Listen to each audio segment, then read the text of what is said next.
All right, welcome to 13.5 of League of Legends, the game where everything changes, nothing stays the same, and everything you like will eventually be gone. I'm Chris, and rejoining me today is my friend Jason. I'm back watching that last week, and I just wanted to scream out, "No, the champion isn't supposed to work like that!"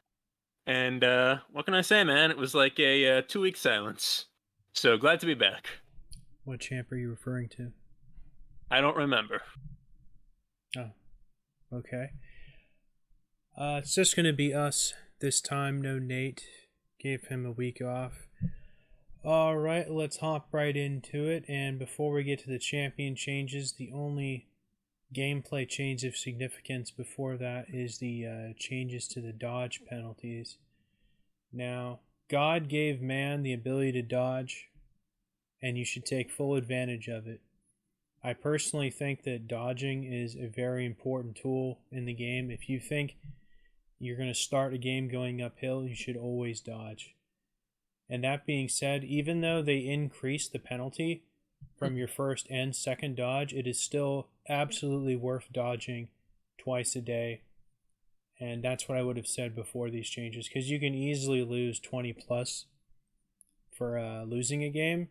So as well as it stays under 20 for the second one, it's 100% in my opinion worth dodging twice a day. Then you don't play again for like 24 hours and then it resets. Yeah, I can't agree with that. The first definitely worth doing strategically if you see your teammates bitching at each other at the beginning of the lobby, or if your team is picking like all wannabe carries with no CC and no tank line. Probably a good time to use a strategic dodge. Of course, the better way is to try and get someone else on the team to dodge. That's always the better way to do it. But the reason they're increasing these LP penalties, I assume, is because they've increased the wins and losses to an average of 22 instead of 15 per game. So they're just kind of commensurately increasing the dodge penalties.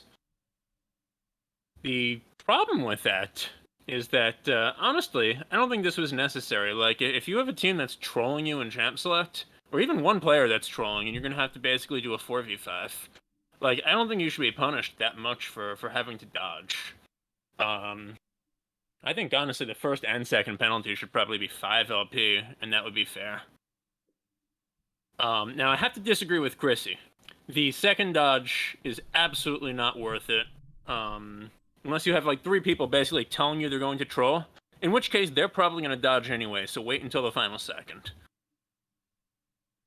But basically, at a 15 LP penalty, or before the LP rewards and losses were changed a couple patches ago, the 10 LP penalty, that's designed so that if you win 20% of your games that you would have dodged on that second penalty, you actually come out ahead. All you need to do is just win 20% of those like hard to win games. There's really no such thing as a strategic second dodge. You do it because you don't want to go through the pain of playing the game. Because remember that you're winning 22 LP for that 1 out of 5 games that you're winning on the second dodge. Even if you lose 22 LP 4 times out of 5, you're still doing as good or better as losing 15 LP 5 times. So really, there's only one strategic dodge you get per day. Everything after that is just you're trying to avoid the pain. I think if you know, there's a good chance that you stand to make way more than 15, or you stand to lose more than 15, which is almost always the case. Yeah. There's no point in going against a clearly superior comp or a clearly inferior team comp that you have. I can't think of any composition matchup where you are literally less than 20% to win a given game. Again, if you have That's people that intend that's to troll, just it's lack different. of Go ahead. imagination, man. There is definitely whack job stuff All right. you Give can me the get. team comp. And Give me you the team have comp, like Christy. 480 carries, or everyone on your team is ranged, and they Yeah. have not only a good team comp, but champions that are extremely easy to like execute on, like Uh-huh. Malphite or Amumu. You Yeah. know that your teammate's not going to be able to execute the old poke comp that they somehow get away with some of the time, like in the pro scene. That's never going to Yeah. work out. The ease But here's of the Snowball is a very real thing. Champions that are easier to execute are much more likely to come together when it counts than champions that are way more skill oriented and a team that's full of like ranged carries and stuff. Here's the thing, though. Even if you have like that 4 ADC trash comp, right? There's at least like a 15% chance that somehow 3 of them are going to be good and are actually going to like somehow once the game starts play smart and put together a good effort as a team. There's also at least a 15% chance that like 1 or 2 of your carries just manages to get ahead in the early game, no matter how unskilled they are, and their lane opponent tilts, bitches at their jungler bitches at their entire team, the other team falls apart, someone's like, oh, you all deserve to lose, and just like AFKs in the jungle the whole game, and boom, you have a win. You're absolutely right. I'm not saying that any game is unwinnable. I'm saying there's no point in starting going uphill. So, and going back like 7 or 8 years, this is my personal thing I've kept track of for about 7 or 8 years. The amount of games that I knew I should have dodged that I ended up winning, I've had 4 of those in about the last 8 years. This is actually something I keep track of like consciously. I've done a lot more of those because I do try to, I try to, on your advice, dodge more. But there's a lot that I think, oh, this is probably a dodge game, and then I just don't really have the commit to do it for that game, and it turns out fine. Like, I only see one of those games even a couple times a week. Where it's like, oh, that's an obvious dodge. If you're seeing 2 in a day, get someone else to dodge. Well, that's the problem. You're in that position because they don't realize that they've drafted something terrible. All right. Well, I've enjoyed this debate, but I think probably most of our watchers are here to hear about the balance chance, or balance changes. So should we get to it? Yeah, I think dodging is very important, though. I definitely agree with you. I wish that they made it easier to strategically dodge more, but I think you can only do it once a day. I guess we'll just agree to disagree on that. It's definitely more tilted in your direction than it was for years. I'll say that much. Mm-hmm. Okay, first up is Aatrox, and finally getting some love after like 2 years of solid nerfs here. Yeah, for sure. I'm still clinging to my argument that I think he's terrible in the late game. From something is just possessed Riot that seems to think he actually is like killing it or something. I've actually been playing a decent amount of rank lately. Still have not seen him one time even played.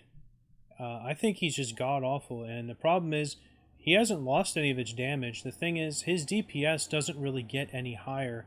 His animations don't become quicker as the game progresses, and most other champions, their damage and shit just gets way faster, and he just falls. He's a lot like Renekton, honestly. I'd say they're about the same kind of scaling type.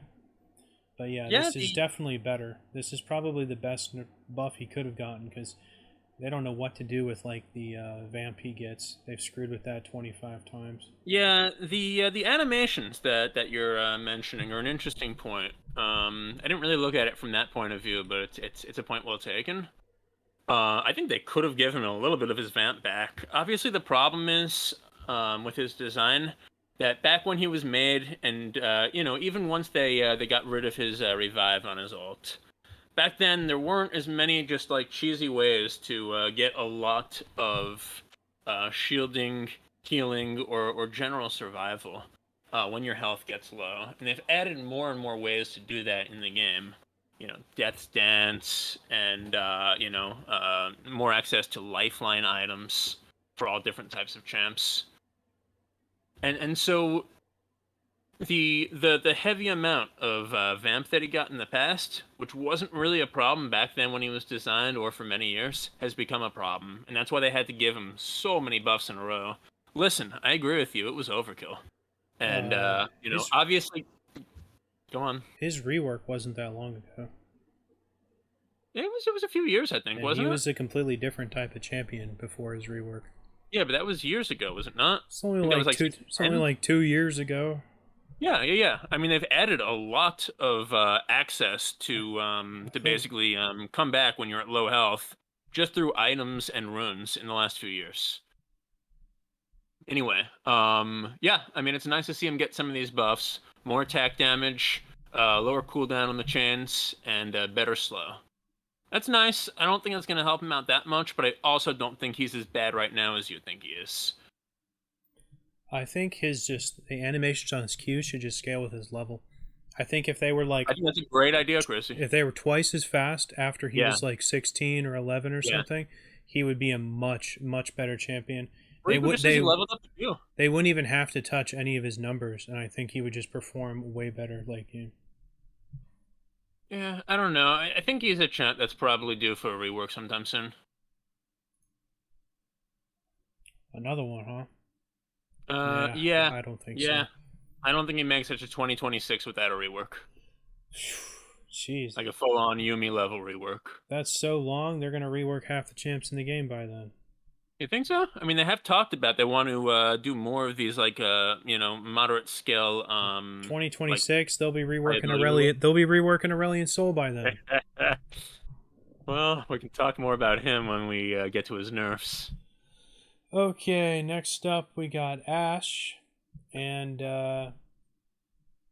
originally on the PBE there was a really bonehead change with Ash. They were like heavily Oh, what nerfing did you do? Ranger's Focus, and Hmm. this is pure. Ranger's Focus doesn't do anything when you're the goofball like volley bros from like ARAM and support Ash. It's purely like for AD carry Ash.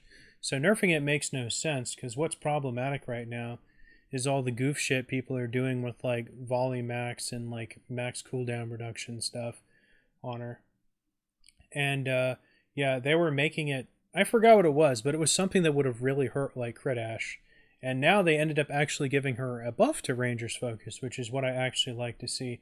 Yeah, do you think so? Unfortunately, so prevalent this low effort volley shenanigans have gotten, it's really given her a bunch of like unwarranted Ooh, nerfs, in yeah, my yeah. opinion. Uh, for a spell that's honestly not very impactful, volley. I mean, it's of spells that are very similar to it. I think it's very underpowered, to be honest.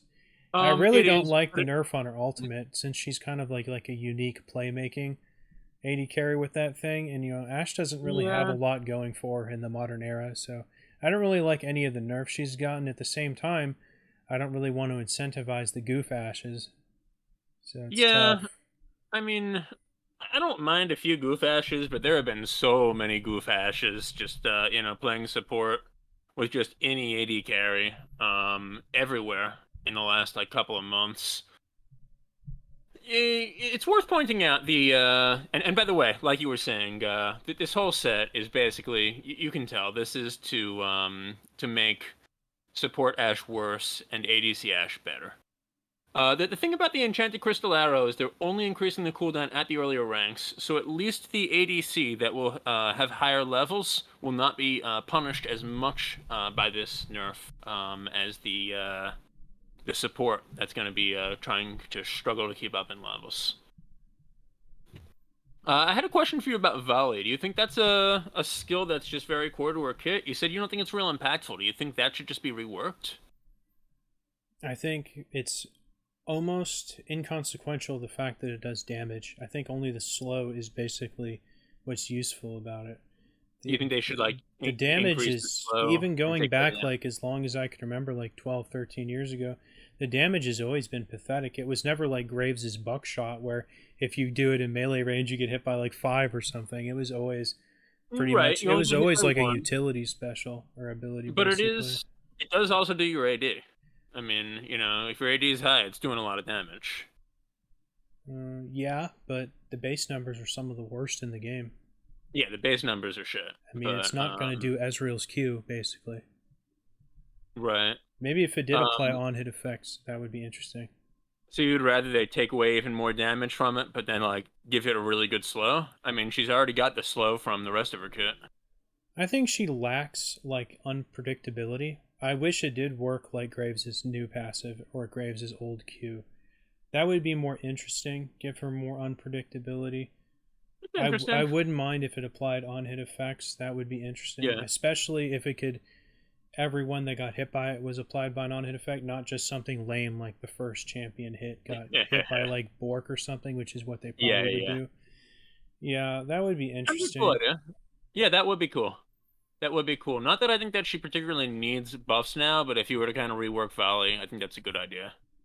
I don't have a problem with her being buffed if I knew people were playing her AD carry. I think she's pretty intimidating to play in the modern era for a lot of the same reasons that Kog'Maw is like no one plays him, even though they're Yeah, both good. she has no way to peel herself, and she doesn't really have any reliable CC that's going to save herself either. Even though she puts out harder crits than almost every other champion in the game late game. Right, right. Yeah, it's tough. I don't see her being reworked because she's one of those like starter brain dead champions that they want to keep in the game forever, like Garen, and they're not going to mess Yeah, with those, you know? she feels very classic, and I don't Yeah. think that she's like that problematic.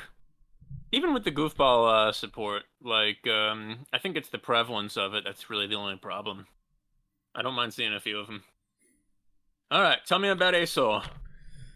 Well, I've actually had the pleasure of playing this many times now. I'm still with my initial conclusion. I think it's one of the best reworks they've ever done. He's an absolute blast to play. I have to say, I haven't been this impressed with the rework since Scion. I think this is Wow.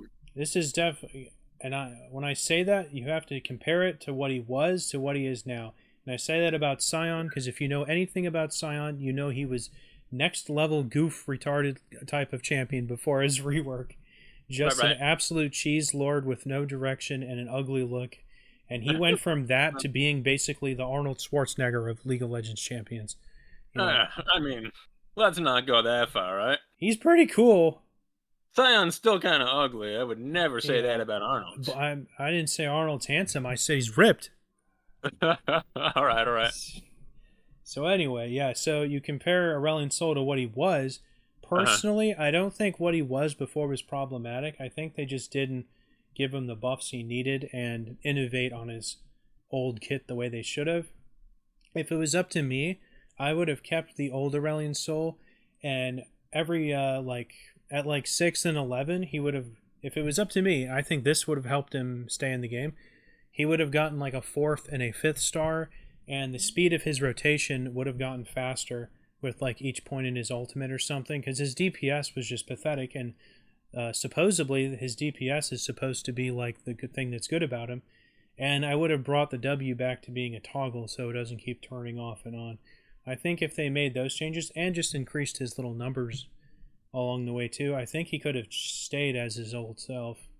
But It would have been interesting if his old self had more of a way to kind of adjust the range that his stars were circling him at. It was just too hard against too many champs to actually keep those booping. it was tough, yeah, for sure. But it Yeah, was also just not very dangerous, even if he was ahead, which was never. He's just his ratios were just so bad, and they just yeah. didn't give him the places. They didn't adjust him where he needed it. There were a few times I had great Aurelion Souls in my game that got ahead and just like absolutely delivered on it, That but being not enough. said, this rework Mhm. is so damn amazing. I don't feel too bad about it. I honestly, he's super fun to play, especially in ARAM when you can get those Stardust stacks like super easy. Yep. I actually feel like he's busted in ARAM. Now, I actually think he's very balanced in regular games because his ease of farming Stardust is much more difficult, and there's always going to be people trying to like contest him from farming Stardust in regular games. So, I think he's very balanced for the most part. Man, you're Uh, giving me like so many different things like in my tableau in my mind to respond to now. So just to reset, they made him a little bit less durable this patch, and they took away a little bit of his AP from Breath of Light. Not that much. yeah, Um, this is only the periodic damage he does every second, correct, but it was correct. also the same amount of damage he would do on the tiny, really quick tick damage that he would Yeah. also do. So you basically add both of those together every second. One of them's going constantly. This one's just every other second. This is I think this is pretty much I don't think this will really slow him down much at all because it's all about the max health portion of the burst damage that gains Totally agree. These are grows with small nerfs. Stardust. This ain't gonna designed slow him to down.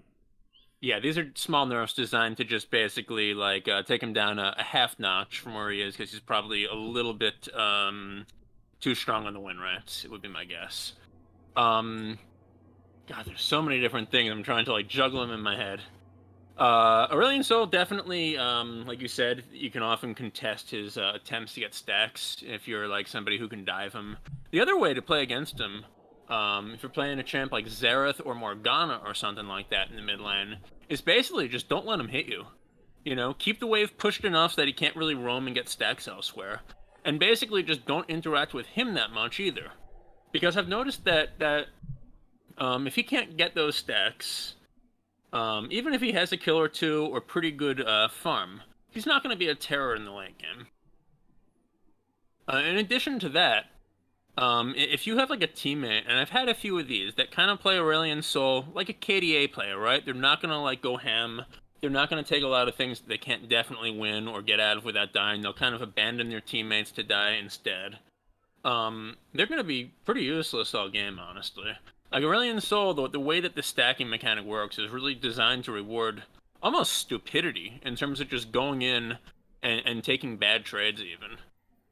And especially with the fact that he can build Catalyst into Rod, that rewards bad trades even more, because he can get all that health and mana back. So basically, if you want to play Aurelion Sol, I'm not saying be a complete slobbering moron, but play him like a Chad. Even early on, take those trades as long as you're not going to die every time. Take those trades, take a bad trade, just get those stacks up, because that's the most important thing for him right now. And I'm going to say one more thing. I still stand behind what I said a few patches ago during his rework. I think that the way that they scale like the size of things throughout the game, I think that just the abilities that they gave him and the fact that he can shoot his Q while he's flying, so damn cool. I think they did a great job with the rework in general, except I think the stacking mechanic is terrible. It's not a balance issue per se, it's a game health issue. And the fact that he's either going to stay useless all game or turn into this absolute terror late game, I think it's over the top. And I think that if they just got rid of the damage scaling on his stacks, they'd have one of the best champions they've ever made. Really don't agree obviously with the more, obviously give him more power early game. Sorry, what were you saying? Said I really don't agree with the unhealthy issue. I don't think he's useless all game because as he gets more AP in terms of just items, it becomes much easier for him to stack faster. And you said like it rewards him for playing stupid. I don't actually agree with that. He actually gets more stacks faster by gobbling up like the Raptor camp and minion waves with his E than he does from queuing people nonstop. He can just put the E on enemy champions and get a lot of stacks that way. That's true, but if you're only laning against one person, you're not going to get nearly as many. Now, in the chaos of a team fight, yeah, he can get like a quick 20, 30, 40 with the combination of like his E and his ultimate and stuff. But if you're gobbling up like the minion waves like over and over and over, that's way more consistent than constantly roaming and looking for fights and stuff. And his W is like terrible early game for roaming. It's super small until he gets like at least 200 Stardust. And that takes like at least 20 minutes. Yeah. So I think that they had nerfed the Stardust gains on E a patch or two ago, right? It was a hot fix right after his rework, but it's still really good. Yeah, I mean you've got probably 6 to 12 from a regular wave.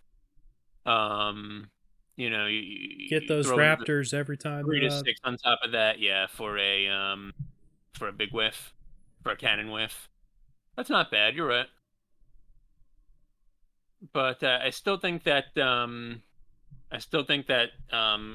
the games that I've seen of him on Rift, it really is that kind of binary most of the time. That binary, useless all game, even in like a 28, 30-minute game, like maybe he was starting to hit relevance in that final 3 minutes, but it meant nothing. Or the game goes 35, he was relatively fed, got a bunch of stacks, and you can literally just 1v5 the entire game. I don't think that's Uh, a healthy thing, but I hear what you're saying. he definitely needs a front line, that's for sure. Uh-huh.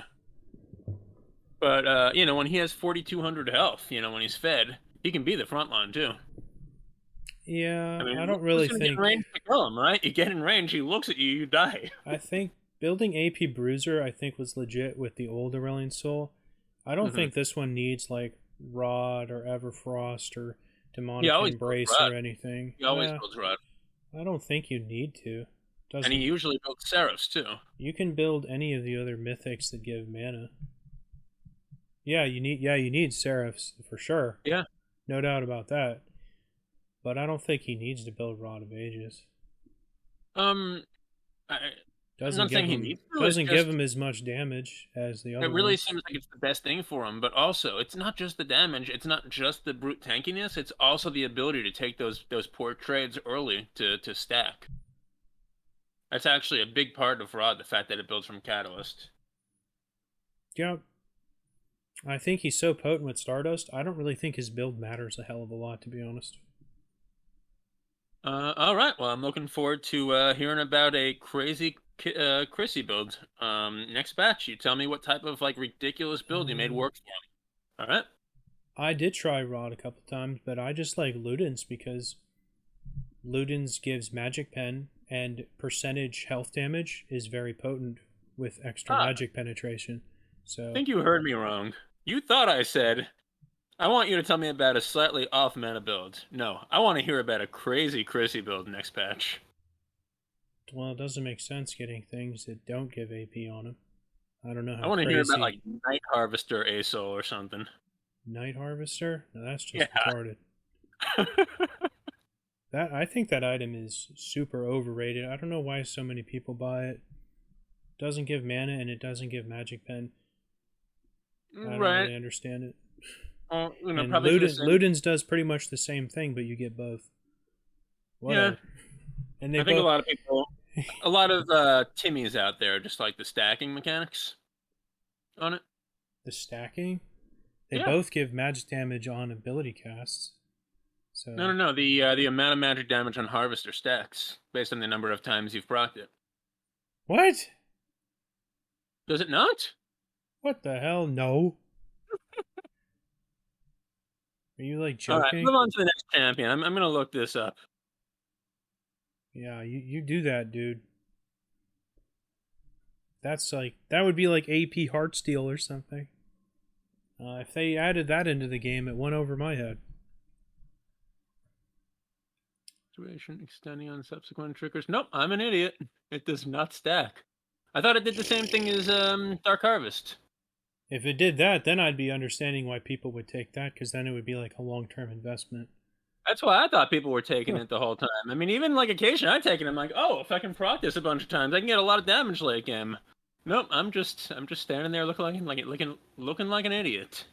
Um, Okay, all next right. up. Before I look too dumb, carry on. Next up, we got Azir, and it's a black day for Azir. This is like my second or third favorite champion in the game. Oh, you don't like this? Okay, No, go on. I absolutely hate this. Unless they Huh. changed it at the last second. Let me look down. No, they didn't change it.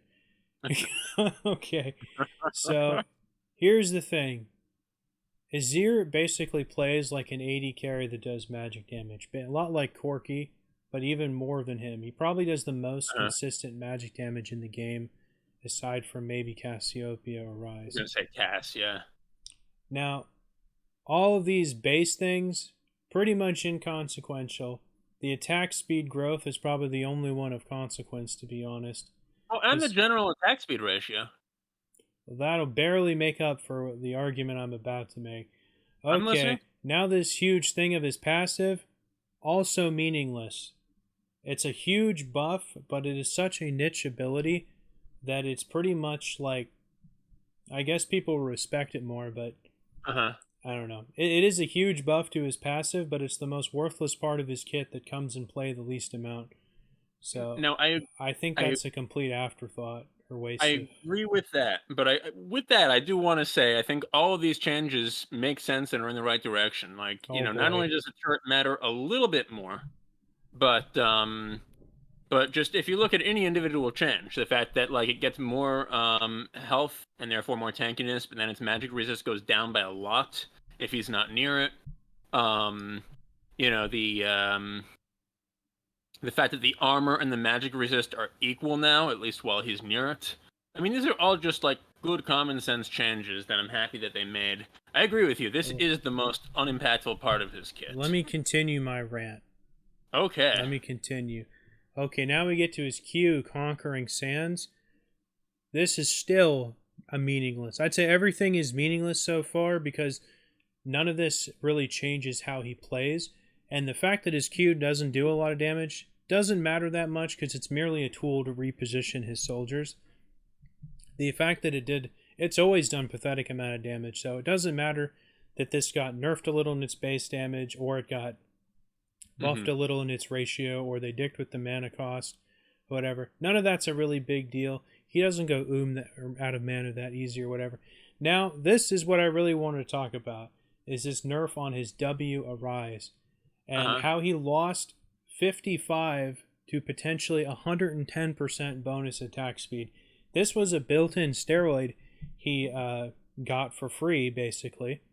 And losing this is going to hurt him so much. I am so confident in this that I would not be surprised if, when they realize how bad this is hurting him, I think he'll either get a hot fix in between patches or they'll immediately change something in the very next patch. Because this is so blatantly criminal for him to lose this and not gain significant power elsewhere. They didn't even keep the freaking buff ratio that this had about 2 days ago.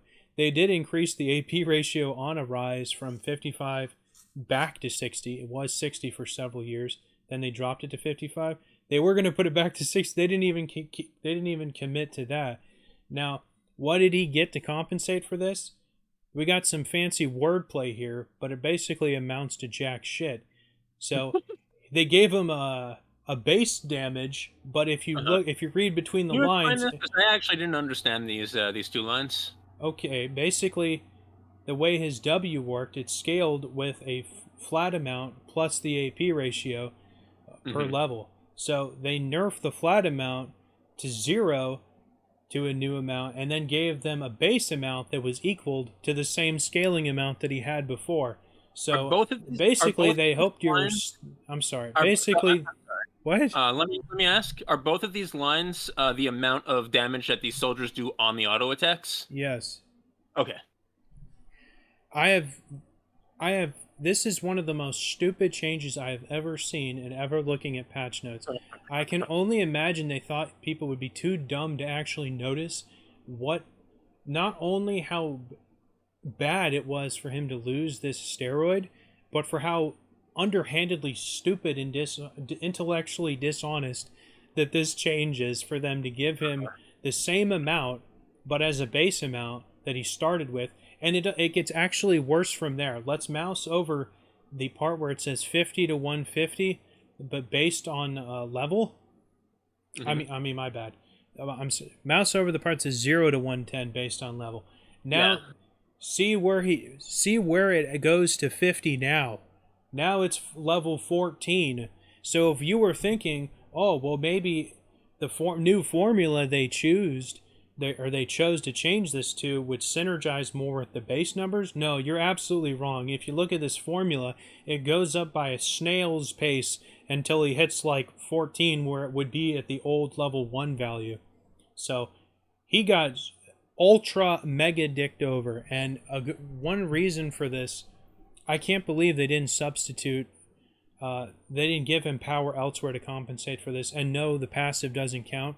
I actually expected him to get like a massive steroid when he was next to his tower to compensate for this, but they didn't do that.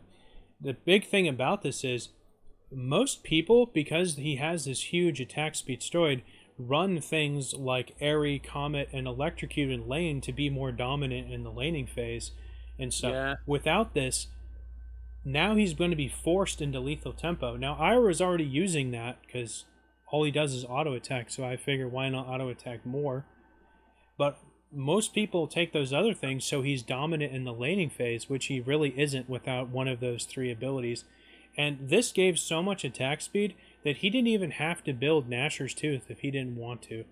And without this, this is just unconscionable for him to lose this. Whatever. And who cares about the damage on Shifting Sands? That's his dash, and if you happen to bump into someone, it does damage. That's the one that's really hard to hit anyway, right? For damage. Yeah, you never hit anyone with that, so it's also meaningless. Yeah. Every one of these changes is meaningless except his W. I can't help but agree with you. This is going to shoehorn him into lethal tempo so hard. More attack speed at level 1. He's essentially getting like 2% more base attack speed at every level, so by the time he's 18, it'll be like 40%. But even then, it's not really compensating for what he's losing from Arise here. 110? Yeah. There's just no way to justify this that I can see. And I can't imagine him being any good. That the turret is nice, but like you said, it's just not that impactful. I can't see him doing anything but dropping his win rate off of a cliff here. He's gonna have to run Nash. He's gonna have to run. Sorry, Riot Apologist Inc. I'm with Chrissy on this one. You're probably gonna need to run Berserker Greaves now. You're gonna can't run Sorcerer's Shoes anymore. You need lethal tempo. Can't go Conqueror or whatever your heart wants. And you have to get Nashor's now instead of other cool stuff that he didn't have to get. This is just unthinkable. I can't. Yeah, I thought they were going to give him more range or like a really, really impactful turret or something. Oh, that would be the only way I could stomach these changes is if the control range was buffed by like 200 to 400 range. If he could that's too much. Even 100 would be like pretty impactful. He used to be before his mini rework like 4 years ago. He used to be able to control them from much longer range. Yeah, and make way more crazy Shurima shuffle-ins. If 400 would be insane. Like you're adding like a full anti-auto attack to the range there.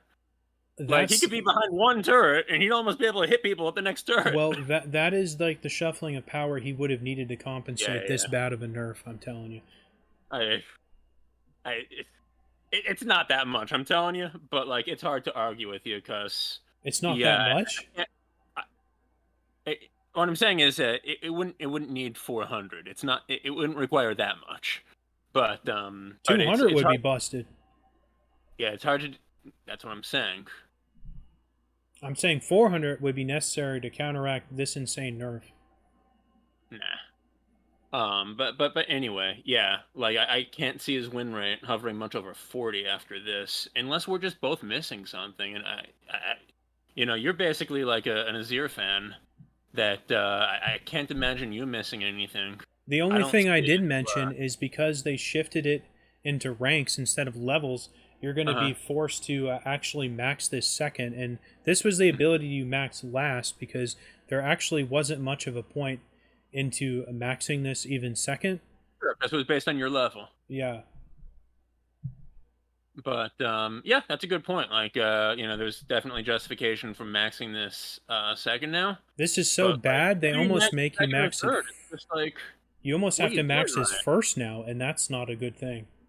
I feel like there's got to be something we're missing, but like I certainly don't see it. No, this is gross textbook incompetence.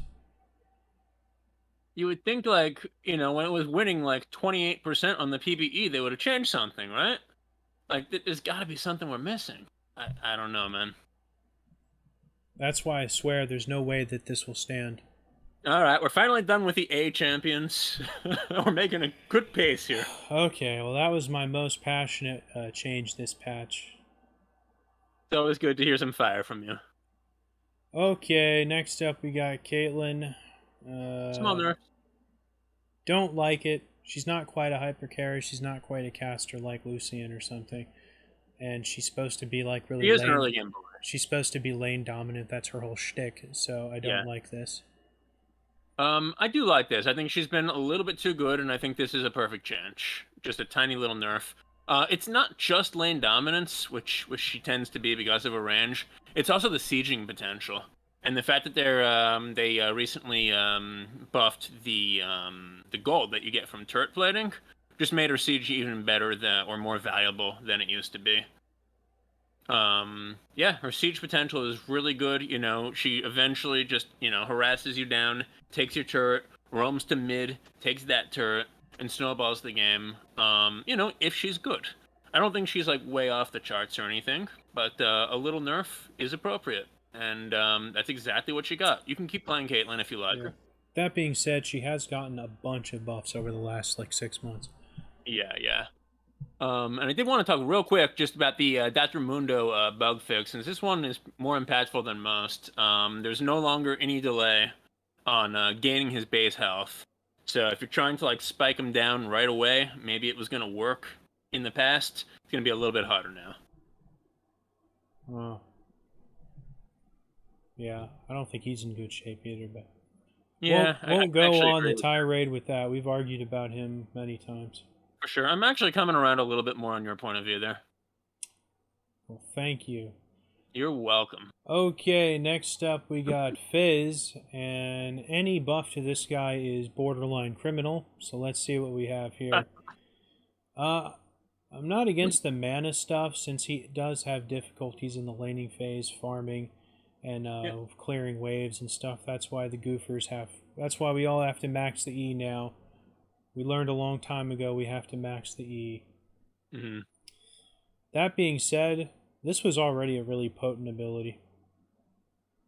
Yeah, and they gave it a little bit more damage. These are not gigantic buffs, but I don't know. I never like seeing Fizz buffs. I think he's a really frustrating champion to play against. I've seen Yeah, more Fizzes. when you can't Maybe, interact with the champion you're laning against, it's pretty frustrating. yeah. Or the champion, coming down, to camp your lane all the time when you're ahead and you're just trying to preserve that lead. It's a little bit frustrating, but I've seen more Fizzes fail recently. I don't know if it's because of items or just because there's more goofers, taking him and basically like taking any engage they can get and then just getting blown up. I've seen Fizzes fail a little bit more recently, so maybe the buff is justified. Maybe the meta just hasn't been kind to him. I don't see him that much anymore. Do you? Uh, no, not that much. Even though Yeah. he's still very good and very snowbally. Yeah, I mean, good Fizz. A Fizz that gets ahead, absolutely a big ass threat. All right. Speaking of big ass threats, Gangplank. Nerfs. I don't think they know what they're doing with Gangplank. The thing is, he's one of those handful of champions that you have to play for like 1,000 hours for him to actually be reach his potential, and has hmm such a high skill cap to like picking up that it's really hard to kind of balance his kit. And I'd be happy if he Yeah. just got a full rework again Oh, at really? this You don't like point. the barrels? I think the barrel mechanic was a really dumb idea. It just made his damage so incredibly like situational and a goofy Uh-huh. mini game like Twisted Fate's Yeah. Pick a Card that it's just almost intolerable for all but the most like hardened Gangplank players. I like the idea. Like, I don't think it's I like like the idea. I just don't think they did yeah. it good. Yeah, I don't think it's like pick a card. Like it is, basically your skill versus the opponent's skill, and a little bit of a mind game. Like, do I want to just run away or do I want to try and knock the barrel down? But I agree with everything else you said. It's really hard to balance this guy. I think he has some of the same problems as Aurelion Sol, honestly. Nowhere But near that bad. yeah. But anyway, yeah. Slight nerfs. If you're particularly the recharge on Powder Keg, I think is the biggest part. Well, honestly, the Trial by Fire. I mean, that's 60 less true damage every time you reset it. That's actually pretty big too. Maybe not a slight nerf. Maybe this is actually sizable. I Uh, still think a good Gangplank is going to succeed every time. for an Uh, ability that doesn't scale with any stat that you can buy, uh, it's a big nerf. yeah, that's true. That's true. I don't know Um, why this doesn't scale with his attack damage. that's a good point. Although he does have some very high AD scalings, doesn't he? Yeah. So maybe that's why. Maybe they didn't maybe they wanted to make sure that you couldn't like just do like a tank gangplank and just hit the barrels for like tons of base damage without your AD. So they put a lot of AD in there, and they just compensated by not putting the AD on his trial by fire. Just a guess. Anyway, I think a good gangplank will still succeed, especially if he has a tank line in front of him. Yep. All right. Who's next? Next up, we got Jinx. Oh, What do this is you fine. think about this? I think it's perfectly fine. I think Jinx is a better champion than people give her credit for. Like, and you'll unless you're in like high plat diamond plus 5-man flex, or like master plus solo queue. Like Jinx is gonna get that one fight at some point where even if she's behind, she pops off with a quadra, and then all of a sudden she's a terror for the rest of the game. You can still shut her down if you have good dive, or if you just have good tactics, but she can be a terror. This is just nice buffs for her all around.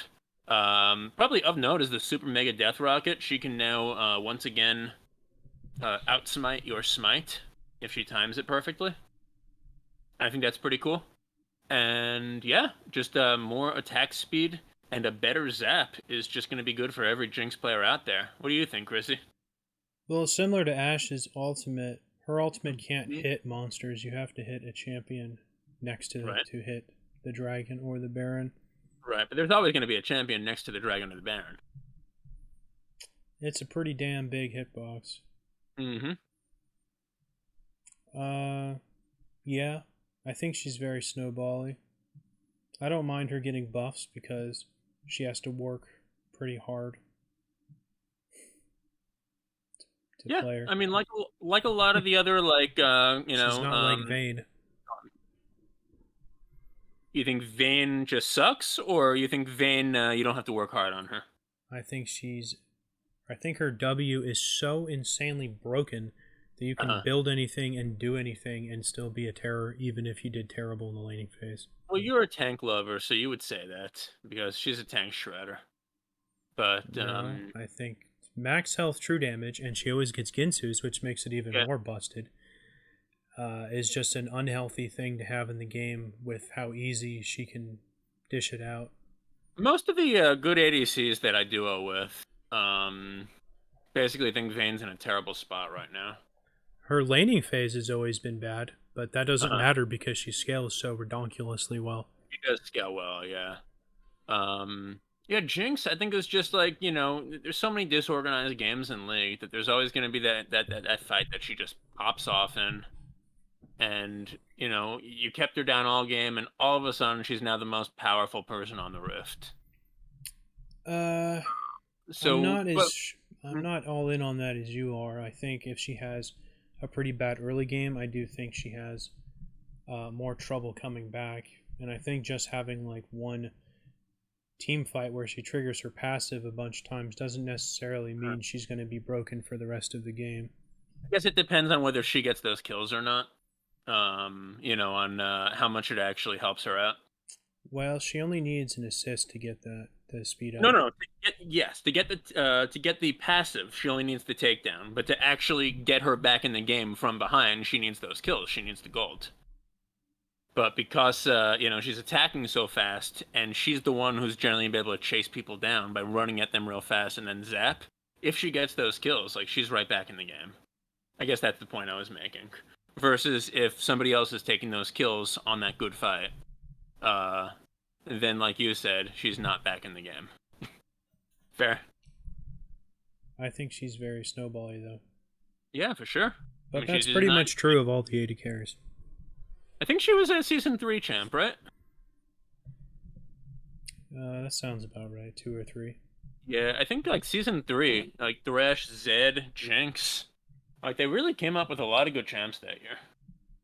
Vi? Zed might have been 3 or 4. Zed might have been 2. Oh, okay. You think he might have been 4? Zed? Yeah, he was a little later. All right, let's compromise. He was 3. Definitely wasn't 2. I'm pretty sure it was 3 then, because I think he was in the game when I joined. Could be wrong, but anyway, like right in that era, I think they came out with like a lot of champs that not only had really interesting mechanics, compared to the champs from seasons 1 and 2, but also basically have stayed healthy for a really long period of time and haven't needed too many, back and forth balance tweaks where they're nerfed, they're buffed, they're nerfed, they're buffed, they're nerfed 5 times in a row, they're buffed 5 times in a row. Like that era was really good. I think only in like the last year or two have they ever put out champions that I thought were poorly designed. For like the previous like 10 years, I never thought they came out with a champion that was poorly designed.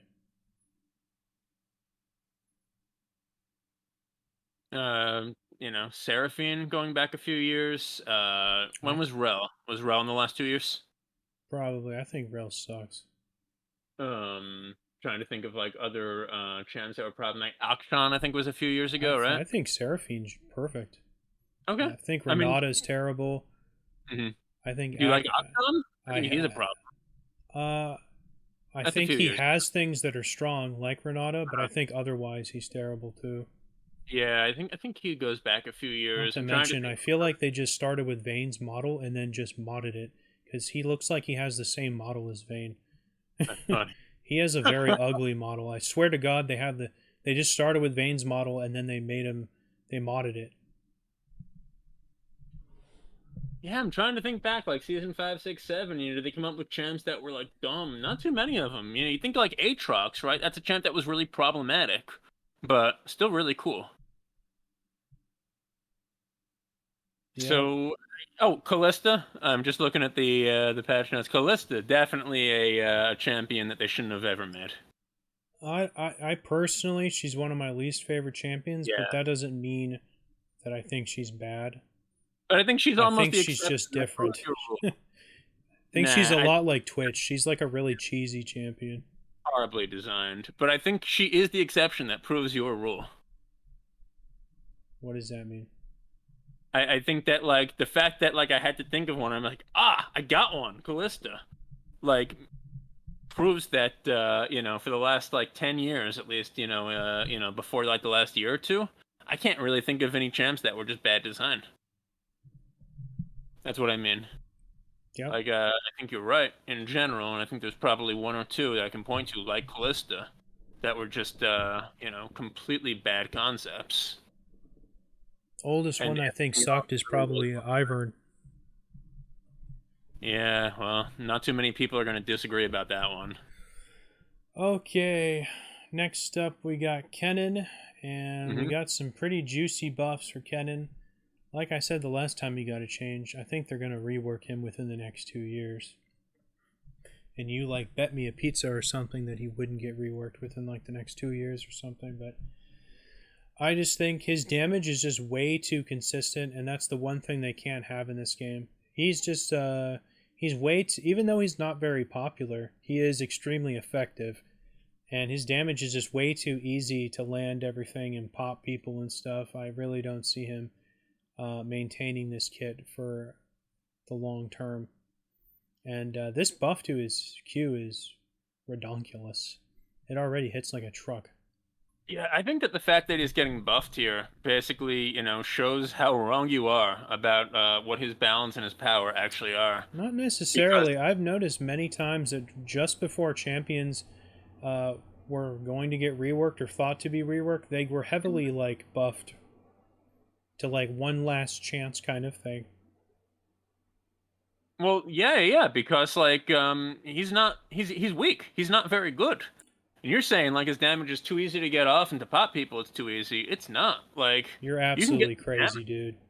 Yeah, no, you can get some damage off, but like to actually like finish someone off is very hard as Kennen. You're absolutely insane. He 100 to zeros people effortlessly, man. He doesn't have a one combo burst. He's not good against tanks or anything like that, but he is. Oh, where do you think he plays? In the top lane with tanks, or as a cheesy support against tanks? He's good like at 6, but no, none of the mages are good against tanks for the most part. And he's basically a mage or an assassin, whatever the hell you think he is. The thing is, he does that. He's kind of like a team fight mage top laner, but like top laners often have a hard time, especially now that the teleports are 14 minutes before you can actually get into a fight with them. It's just too hard for top laners to get into the fights. Once he's there, yeah, he can do the damage, but he's also easy to blow up. The only thing he has to protect himself is Zanius. And he has to get really close to you to unload it. And if you're like a cannon trying to get really close to people to 3 or 4 different people to unload your damage, the second you come out of Zanias, you're just gonna get popped. All So like, that's true, but yeah, what's also true is he does a shitload of damage. he does And it's easy for him to land it, too. if you Because all of stay. his buttons are almost lock-ons. His Q's like It, his almost these his only are. skill It's shot. not easy to land the whole thing. You don't need to, because if you're under it for like 1 second, you already get stunned, basically. He applies the marks very quickly. And if you get stunned once, you're going to get E'd, you're going to get W'd, you're going to get Q'd, and then you get the mini stun. He has if he's going to be doing all that, he has to be staying in the fight, not Zanyast, to actually, do that to you. And if you have 2 or 3 other teammates around you, like, they're going to pop him. So I think that does, kind of put a big execution requirement on Cannon. And I think that the real problem with him, and why it's possible he will get reworked, I still don't think it's going to happen. My arteries are looking forward to being clogged by that pizza. The problem with him is that his role really doesn't match with the lane he plays in. You're right. And it does depend on the team comp, but I'm telling you, if you're not a tank, you are looking to get away from him way more than you're looking to kill him, because he's honestly, I think he's way more dangerous than like Fiddlesticks, because his all in is like more bursty and Fiddlesticks is more like over time. Like, he's going to do all of his stuff way faster than like Fiddlesticks is ultimately. He will, but Fiddlesticks is much more reliable because Fiddlesticks will CC not only you, but everyone else that's there to try to protect you. As soon as he leaps in, and they're not going to be able to do anything about him. Whereas when Kennen tries to do it, he's just a sitting duck, while he's trying to get his combo off. Now let me ask you this before I give you an idea on what I'd like to see done with Kennen. How big do you think these buffs are? Like, do you think that this significantly changes his power or how he plays? Power, yes. Playstyle, definitely not. He's still going to be stuck top, basically. Yeah. Just because he has his wave clear is not good enough. You think this is going to turn like a mediocre Kennen player into a good one? I think he's easy to play, to be honest. I've played a ton of Kennen. Yeah. In my life, and I don't think he's ever lacked blow people the hell up potential. I think he's only gained more of it over time, in my opinion. The fact that Lightning Rush is just against non-champions, which I assume means that it's meant to be a wave clear tool here, makes me think that these are not even real big buffs in general. I mean, the Thundering Shuriken buff, sure, it's nice. That's huge. I guess I don't think it's as big as you think it is. It's pretty short cooldown, and he doesn't use mana. Yeah. That's a lot of damage. 20 extra base damage at top level plus 10% AP. It's not bad. But I'll tell you what I think they need to do with Cannon. I think they need to give him some type of tool for out-of-combat movement speed. So he can either roam down from top lane, or play mid lane more often and roam to either lane. I think that's what he needs to be like a really feasible champ without just tons of buffs. Well, till he gets good wave clear, he ain't going mid. Well, they just gave him better wave clear. Yeah, but the way he has to clear the waves kind of makes his wave clear impractical. Yeah, I know what you mean by that. Because you're not going to go lightning rush towards like RE and Zed and LeBlanc just to clear waves. That's like your whole escape tool. That's true. You can't really afford. You can't even really afford to do that top, because everyone that goes top will just all in you on a dime. Because that's just how shit works up there. Yeah. I still think, like, if they're gonna, maybe they just need to give him even better wave clear. But I really think if they gave him like some type of, even for just getting into the team fights, a little bit easier. I think if they gave him some type of extra passive once he's been out of combat for, 8 seconds, he gets another 50 movement speed. I think that would actually make him a much more feasible champ. His wave clear really isn't the problem. It's that he has to be in melee range to use his wave clear. Yeah. Which makes his wave clear very problematic for the reasons I just explained. I agree with you. If he could like pepper them all and then zap them all with his W from like, his auto attack range away, he'd be going mid for like the You think it's last gonna 10 drop years. those minion wave now? Something, yeah. I don't know. All right. Yeah, I think he's going to get reworked, but I don't think it's because he's stuck top. I think it's just because his abilities are too consistent, and they don't like that. They want to tie up more. They'll probably end up giving him more damage ultimately, but then hide more of his damage behind more gimmicks like Gangplank's barrels and shit like that. What would Cannon's barrels be? I have no idea, but it ain't going to be a bunch of lock-ons and a line skill shot on his Q. That's for damn Maybe sure. he has to like, and they love 3 hits, so maybe like every time he hits a minion, it makes like a spark fly somewhere. He already has that. That's the pass. That's the passive on his W. No. Just listen. Just listen. Just listen. It makes a spark fly onto the terrain somewhere, and then once he's done 3 of those, it creates a triangle, and everyone inside the triangle takes damage in waves every quarter second for 3 seconds. Yeah, That's the kind of thing they would do. I don't know what they'll do, but it ain't gonna be as good as he is now. That's for sure. All right. Okay, next up we got LeBlanc, and she also has a lot of trouble farming early on. So this is definitely going to help her farm under tower. Yeah, this I is kind one of of the wish they fully committed to this in the way that Annie's Q functions.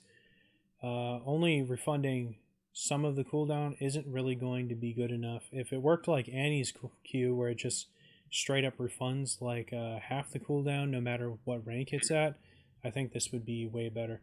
What doesn't make sense is how the ultimate form of this does the same amount of damage.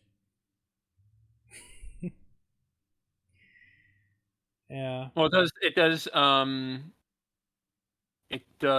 Oh, I see. Yeah, the same amount of damage in addition to what it's already doing against minions.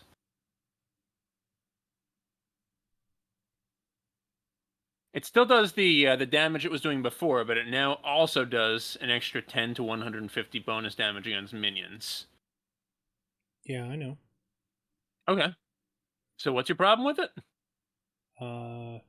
The mimic ability is always much more powerful than the regular ability. It continues to be, just the bonus damage against minions is the same. But why isn't the bonus damage more? Why does it need to be more? Are you really going to, use the empowered mimic, the empowered sigil, just to get a bunch of bonus damage on minions? If it was distortion, you would. That's her. Right. That's her W. But it's not distortion. Should be. Anyway, yeah, I mean, this is a champ that you and I have always disagreed on. I think, a lot of LeBlancs do get going, and once they get going, they're scary. But this extra damage against minions and ability to refund the mana cost and some of the cooldown means that it's a lot easier to use this as a last hitting tool. Meaning it's going to be easier for LeBlanc to farm, and that's the entire purpose of this, really. Well, it says it refunds part of the cooldown if it kills a target. That means you get. If you kill a champ with it, yeah. I mean, I don't care about the mana cost. Getting some of the cooldown is nice in a long team fight. But the main purpose for this, and the main reason you're gonna see a benefit from it, is just for making last hitting less punishing for LeBlanc. Not necessarily, because the cooldown on her ultimate is much higher than the cooldown on her Q.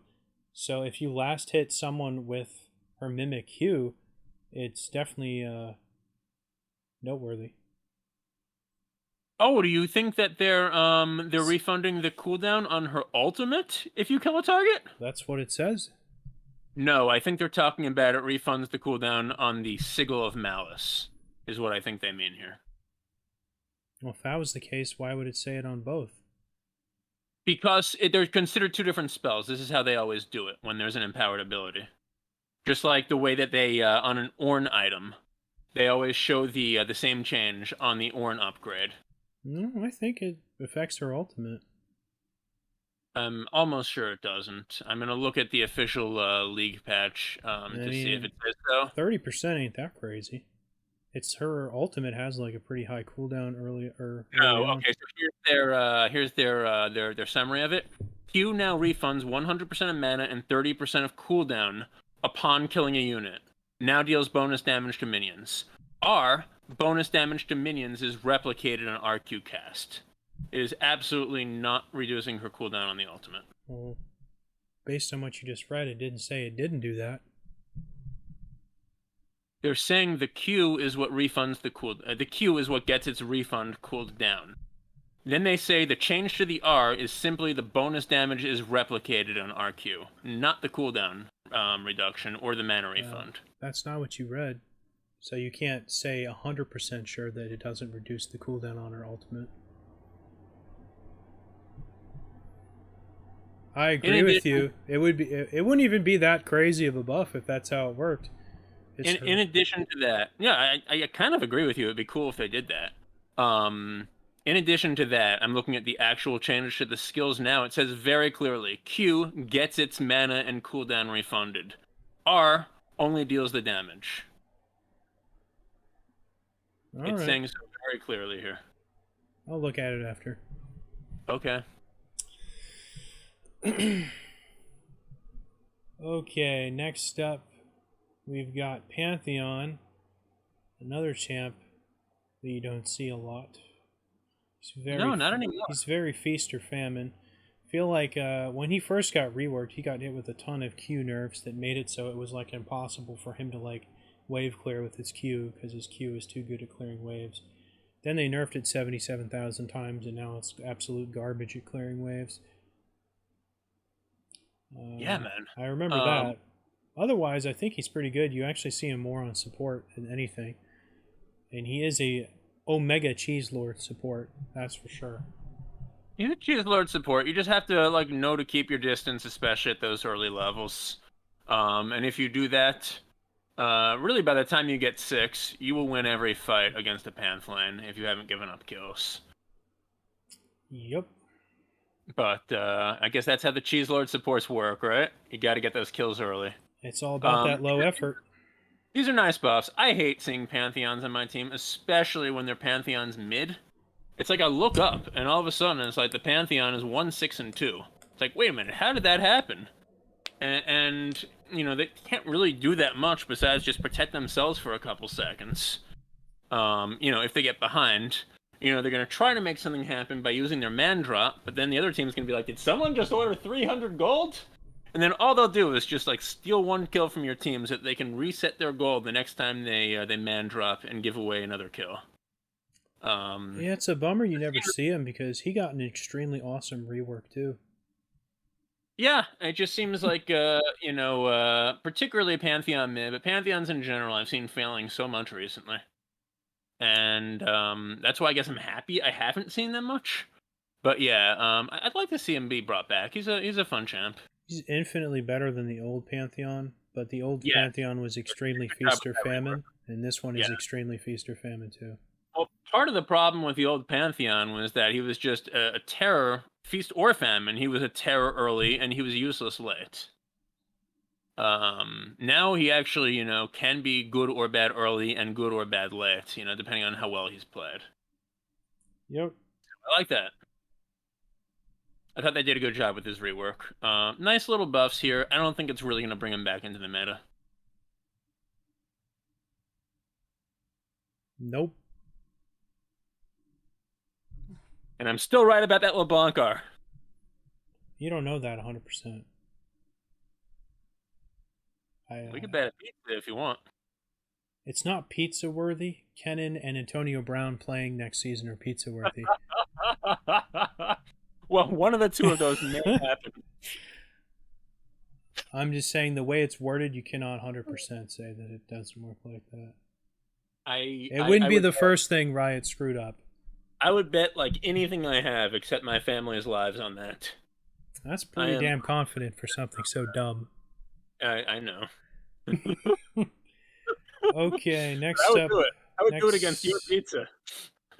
Next up, we got Qiyana, a champion that nobody plays but is insanely powerful because, like Fizz, you basically don't interact with her. because her No, I combo haven't is so seen any kind fast. of interacting her when I kill her over and over. I'm so glad that actually just nobody plays her. She like looks super boring too to play. You And have you ever played her? Because I have. She's fun. I've played her a couple times. I think I'm she's no good super at her, but she's boring, fun.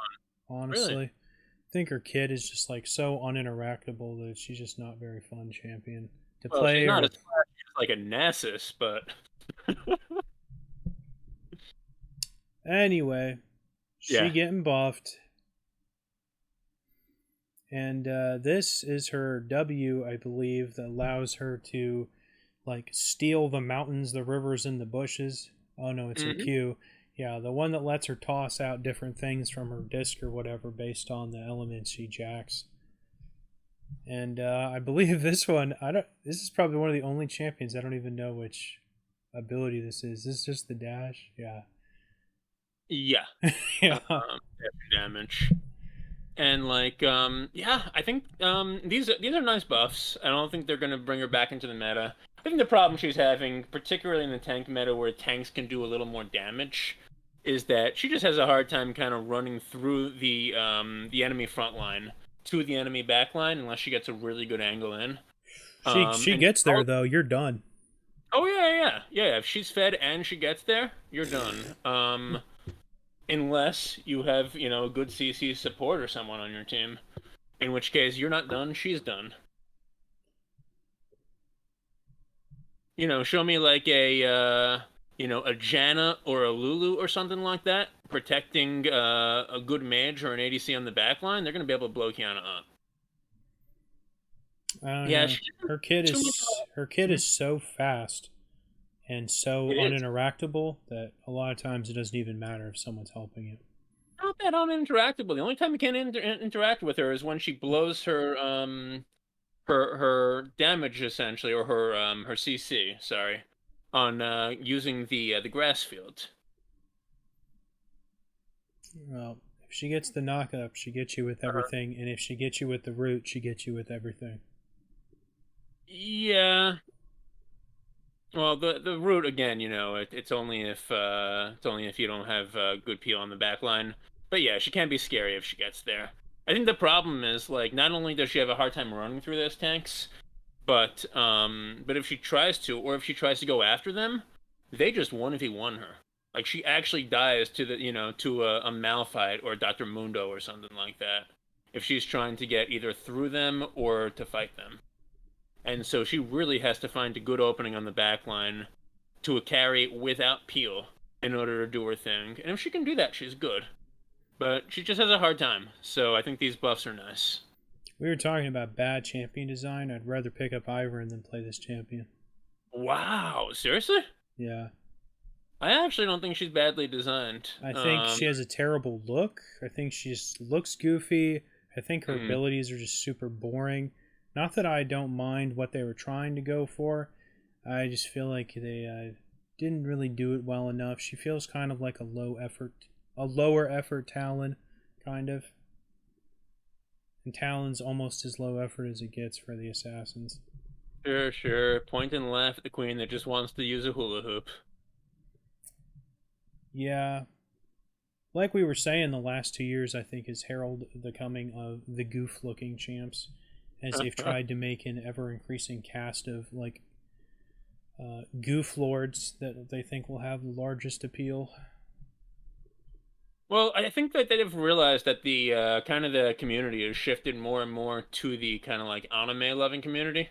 That's why you've actually seen a kind of a change in the aesthetics of champs over time. And you have like far less gritty champs being designed, and maybe you still have a few edge lords, right? But aside from that, you have a much more happier, more vivid, colorful type of look. I don't mind it. What a surprise. Okay, next up we got Rammus, who's getting a nerf Yes. somehow. So just if you're looking at the video, what you're seeing here is wrong. The attack damage is actually being decreased from 3.5 to 2.75. Can't have that with all those powerful AD ratios he doesn't have. Yeah, I was kind of wondering why they messed around with his AD at all. Powerball nerf is definitely more significant though.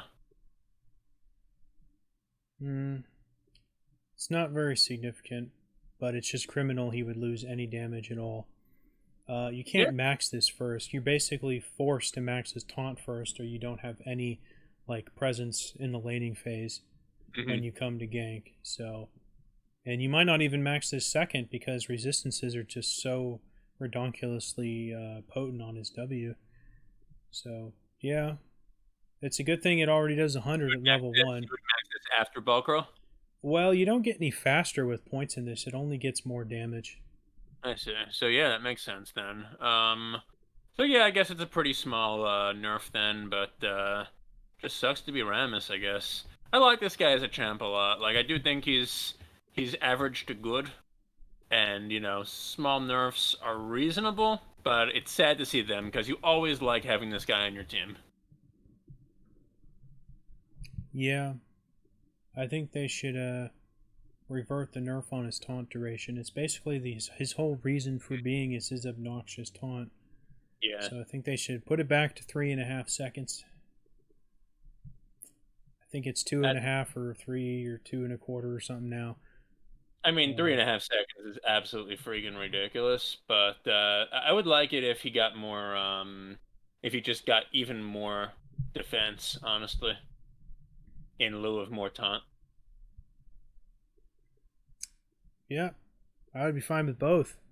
Yeah, it's not, it's really not fun or even fair to have control taken away from you for 3.5 seconds. Well, for a guy that's like so binary and is so kiteable, I don't really have a problem with it. Not to mention, if you're not forced to attack him, his passive and his W's passive are basically worthless. I'm fine with it being a taunt. It just shouldn't be 3.5 seconds. Okay. Yeah, they just don't make ranges like that anymore. Like, this isn't Dota. Well, everything's like 5 or 6 seconds in Dota. Oh, yeah. Man. Yeah, and you know, you're gone in you know, in 60 parsecs. You're gone in 1 second in Dota. Everyone one hits you as soon as they get to level 6 in Dota. Yeah, so it's like you're never getting out of a CC. I like that they have gone way away from that direction in League. Maybe you'll call it no effort. I like that they've done that. There was never a ton of it to begin with, honestly. I mean, there's still like plenty of champions still have like 2-second stuns and stuff or whatever. They used to have ones that would go over 3. The only one that was ever over 3 is just Ashes and Rammus's and maybe Fiddlesticks' Fear at one point. Yeah, Fiddlesticks' Fear was one of them. But even in the oldest days of League, it wasn't common. Wasn't there also a Silence that was over 3? Yes, Malzahar's Q, I think, was 3.5 at one point. Yeah. Yeah. So, I mean, that was back big. When he actually was worth half a fuck. I don't know why you hate on Malzahar so much. He's still good. I just played him in an ARAM. He's absolutely garbage. And I knew he was garbage. I picked him anyway. Of course, he does less damage in ARAM as if he's not bad enough. Somehow he needs to do 8% less damage in ARAM. Go figure that out. That's a little silly, but like, so are most of the ARAM changes. Yeah, I don't know. All right. Okay, next up on Rumble, and this is a monster, absolute monster buff here. And one thing I like to say is, I don't know when, I forgot, I think I looked this up. This was like 3 years ago.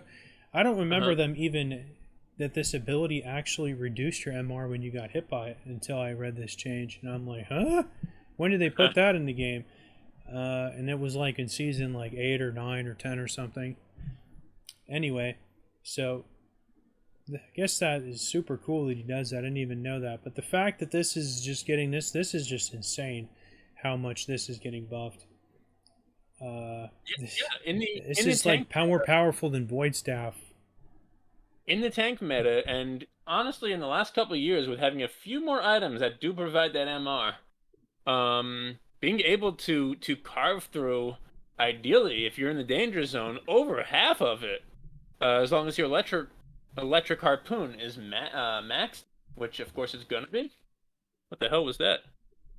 Um, yeah, I mean this is a big buff, and I do think Rumble did need a buff.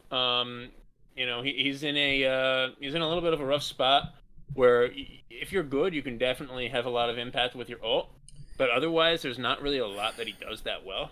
Yeah, And he's in a tough spot. He's way yeah, better than like the tough spot that like Kennan's in hmm because he can be extremely bullying top, and he's not horrible mid. But at the same time, he has a lot of bad matchups. He is snowbally as hell, but it's really tough for him. I don't know. It's so hard to like why you'd want to play him, even though he's so powerful and his ultimate is one of the strongest in the game. yeah, that ultimate is just a Uh, heck of a tool. he is one of the most snowbally champs in the game, though.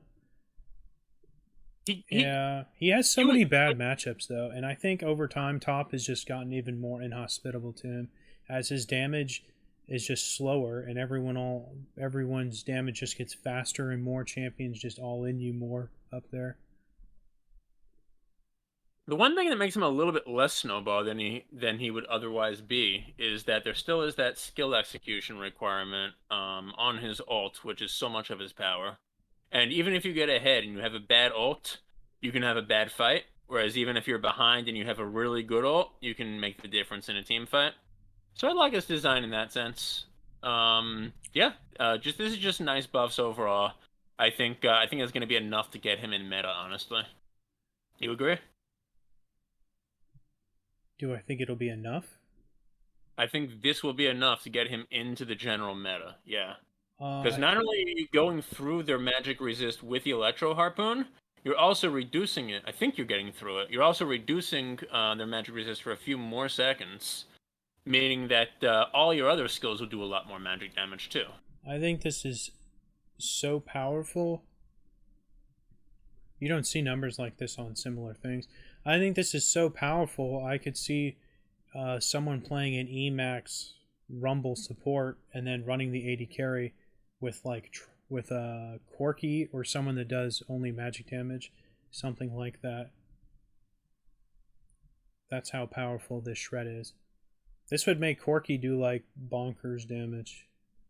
Oh, actually, you usually max the Flame Spitter first, right? Yeah, but I'm saying to like help an Yeah, AD I carry. see what you're saying. Yeah, I misspoke before. but his So, Q has redonkulous base damage and absurd ratio. So even if you yeah. weren't maxing his Q first, it would still be good on support. Yeah, and I mean, even at level 1, these are pretty good numbers, particularly on the danger zone. And not to So mention, he since he doesn't have mana, he just has infinite spells basically, and that's yeah, always a good on support. really good buff. So I actually could see him being played support more than watching this being more relevant top. I think even with this absolutely absurd amount of magic damage shred or magic resistance shred or whatever, I don't think it's going to help him that much more top, to be honest. The things up there these days are just too aggro and too fast and too mobile for him to deal with like in the old days. He's gonna be a lot better into tanks though. Like if it's not an aggro fast He'll champ. be better, but I don't think he'll be good enough. Think about using him into like a Cho'Gath or a Mundo or something like that. Like I said, he'll be better, Yeah, but he won't be good enough. Like he'll push them out of lane over and over, but I don't think he'll have the closer, you know. yeah, but if he can push them out of lane and make them a little bit less relevant, and then get into the team fights, from a pretty good spot, I think he's in a good spot. Like I really do think this brings him back into meta. Yeah, I don't think so. All right, okay, fair enough. Okay, next up we got Samira, and in like the last patch or two, she got a big nerf to her passive because it always was busted, and then they changed it to make it a bit more fair. So Uh-huh. the movement speed scaled. Now they've pulled back on some of that movement speed, but since this is already was better than Ghost, they actually just changed it to be as strong as Ghost. So it's still insanely powerful. So if you're a Samira player, too bad. She's insanely strong. Yeah, I don't think this is a nerf at all. I think this is It is a nerf. why? Uh, because it's less than it was before. No, until you hit level 11, it's more than it was before. But if it's ultimately less, it's a nerf. It's only less once you hit level 16. For the rest of the game, you're as good or better. Like, I think this is a nerf, buff. Either way, it's slight. Yeah, I could see that. Yeah. Either way, it's a pretty small change. I don't think it's really worth thinking about, except in the first few levels as Samira. You're getting slightly more movement speed early. Very, very slightly less after level Yeah. 16.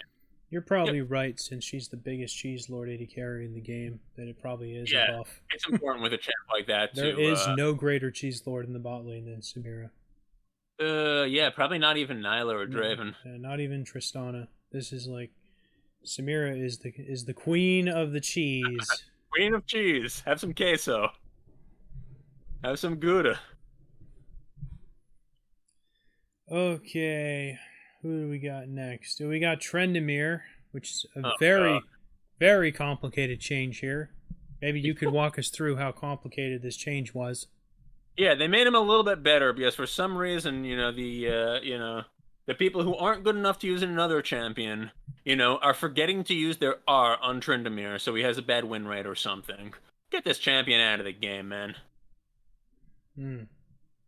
He already basically has 200 attack damage at 18 without any items, with the way his Q functions. Like, get this champion out of the game. Throw him in jail. Yeah, I wish they would do an Aatrox job on Trendemir. He just makes the game so unfun to play. Yeah, for all 9 other players.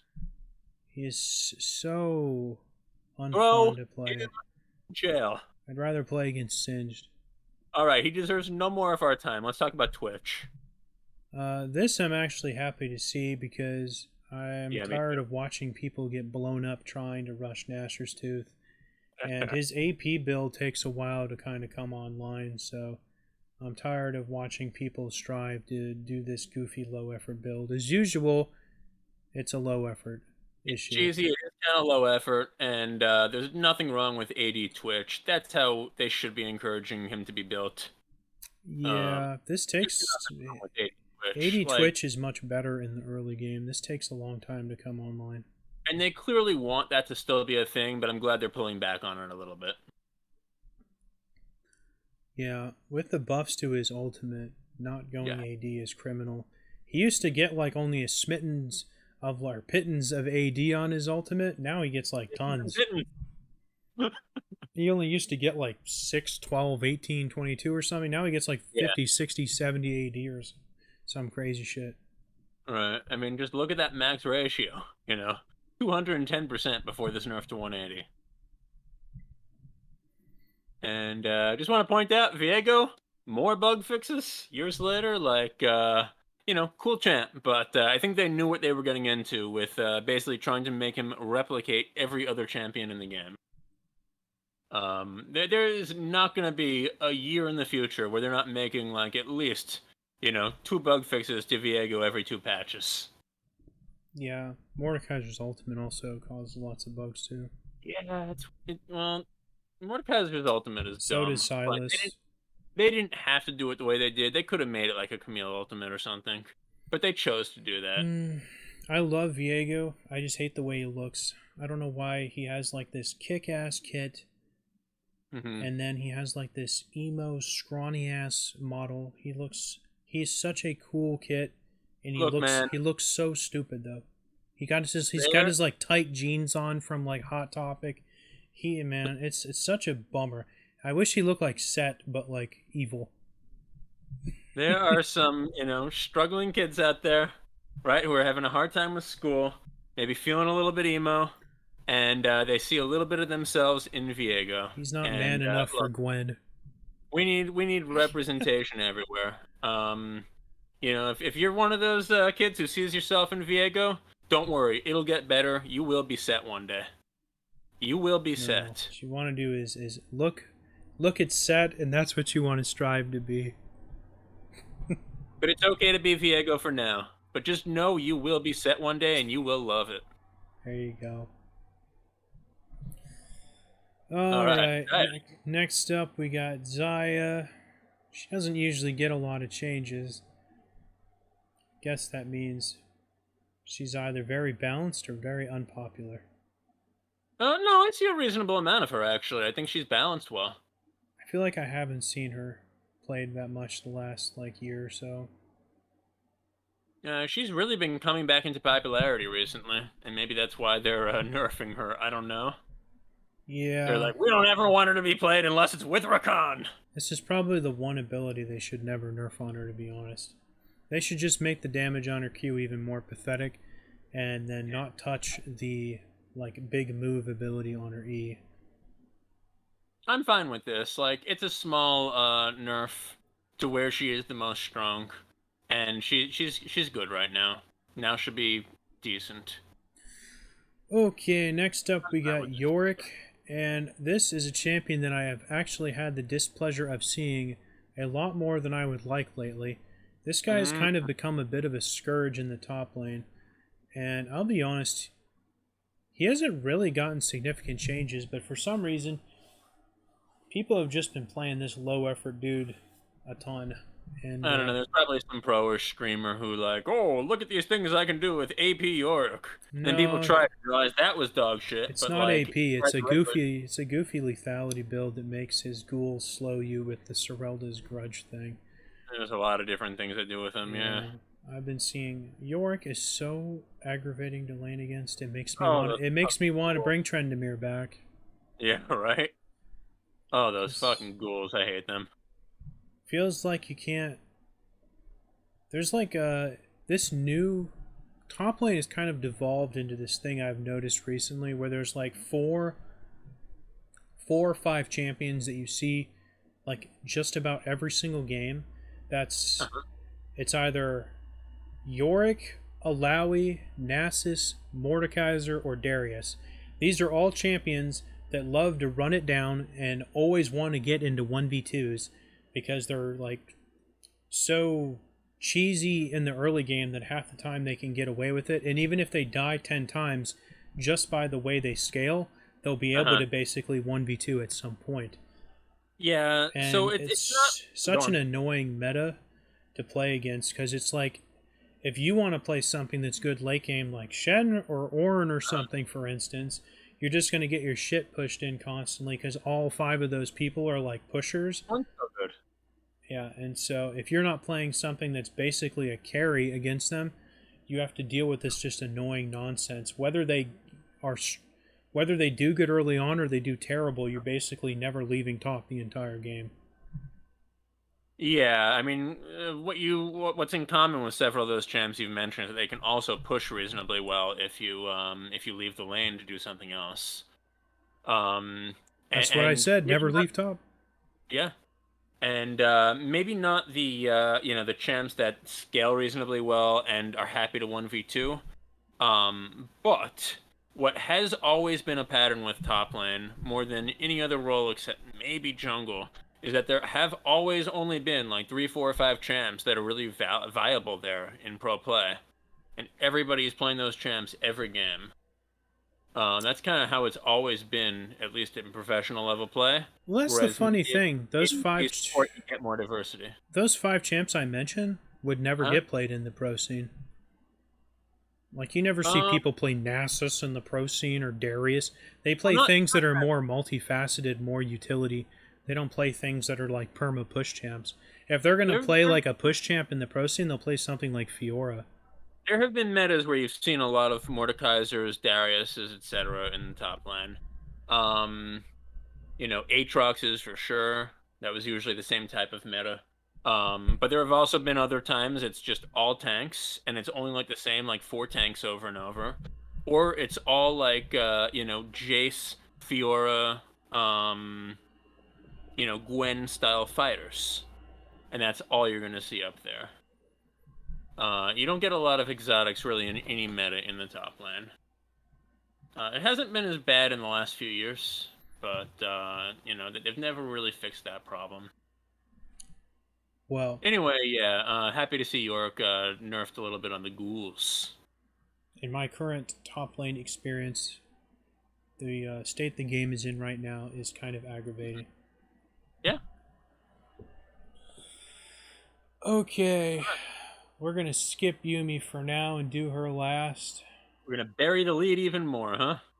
Next up, we got Zed, and this is kind of a pretty potent little buff he got here. Even reducing his E by 1 second is a pretty big deal for him. Yeah, because that's already a local done skill. Yep. It's not as strong as his Q, but doesn't cost a lot of energy either. Yeah, so Zed, surprisingly, has been in the patch notes a few times this season. There were like years that have gone by where we barely saw him at all. Um, and we've really seen a lot of him in the last 6 months or so in the patch notes, generally getting little buffs. And this is another one. And yeah, I mean, we've talked at length about Zed. We really like his design. He's kind of an evergreen champion. And, it's cool to see him. Cool to see that he's going to be used a little bit more. This is going to make him a little bit more of a threat at those high levels. Personally, I think he's a very balanced champion. Yeah, I can only agree. Okay, next up, we got some goofy jungle changes and some item changes. What do we got here? Is any of this even worth talking about? I actually had not noticed the minion experience reduction. Let me look. Increased to... I don't know what the reduction is, though. Do you know what they're talking about? I assume this makes the junglers level more Oh! slowly if they have the jungle If item. if you're taking your experience off of minions instead of jungle camps, I see. I don't even know Yeah, why. they're making it even harder to funnel or to even like take a bunch of to take a bunch of minions to supplement your income. With that said, when we do get to the jungle changes a little farther below, like they're giving you a lot more gold on jungle monsters, so it's not that bad. Okay, next up we got Archangel's Staff. I don't like AP items that have less than 80 AP. And I was so glad when they reverted it back to its old form where you got Uh, AP based on your mana, because yeah, that let this be that huge big ticket AP item again. Now yeah, I'm just going to feel that much more sad when it has 10 less. yeah, but it still has way more than 80 AP, so it's still an item for you. Honestly, Archangel Staff has just been um, overpowered, given that you can build the tier as a starting item, and given that a lot of these champions who are already building Rod of Ages and will then get Archangel Staff already scale so well into late game. They really made a mistake when they allowed you to build Archangel Staff and Rod of Ages in the same game. They should give them some like goofy passive name so that you can't use both of them together. I don't know And then if they I could agree on actually, that. because if they did that, they'd be able to give some of the power back to archangels. Yeah, I don't think I agree that you shouldn't be able to have both. Look, reasonable minds can differ. If That's any, fine. I feel like Rod of Ages still needs a buff, to be honest. Oh God, no! It's really, really good right now. I think it needs to be stronger more the longer you have it than it currently is, especially for its lackluster mythic synergy. I would really like to see it be something more skillful than sit there and wait for the minutes to stack up. Like, give it some type of stacking mechanic, like all of the other, like a Heartsteel or something like that. I think it has the worst mythic synergy in the game But why is that? because it's terrible. Okay, great answer. Do you know what it Uh, is? hmm? Do you know what its mythic synergy is? You mean like what you get for the for your legendary items? Yeah, It's ability haste, I think. that's right. It's the only mythic in the it's the only mythic in the game whose Uh-huh. synergy is ability haste on an item that doesn't also have ability haste. Well, although the item doesn't give you ability haste, it does give you good synergy for the ability haste in its eternal passive, which means that you're using abilities more often and therefore healing even more and charging up the speed boost. Should give 20. Oh god, can you imagine if that also gave 20 ability haste? This item would be the most broken thing they've ever made, Yeah, I think if probably. it came back with 20, we wouldn't even be giving it a second thought. You'd be like, oh yeah, well, Riftmaker has 20, Ludens has 20, Essence Reaver has like 25 or something. Rocket Belt, Proto Belt has like 15 or 20. Hmm. Everfrost in the Shattered Queen of a Thingamabob has 15 or 20. We wouldn't even be talking about it because all of the other ones have 15 or 20 or 30 or whatever. Yeah, anyway, I think it's good that they gave a little nerf to Archangels, and I still think you build it on every single champion that you were building up before. I don't really think that was a ton of champs, to be honest. It's more than you think. Because I think most of the mages, if you're not playing like Anivia or Swain or Rise or Casson, whoever were the old boys of Archangels, I think most of the mages should just be opting into more of the Magic Pen items than getting Or Archangels. Cassiopeia, or Aurelion Sol. I mean, there's a lot of them. Yeah, there's a lot, but I think there's even more mages that like Ludens and more Magic Pen items and stuff. Sure. But there are a lot that just do that Archangel Staff and Rod of Ages combo. And yeah, I mean that's why Archangel Staff just looks so broken by comparison. All right. Compared with the other mythics. Yeah. Next up, we got an interesting change to Cosmic Drive.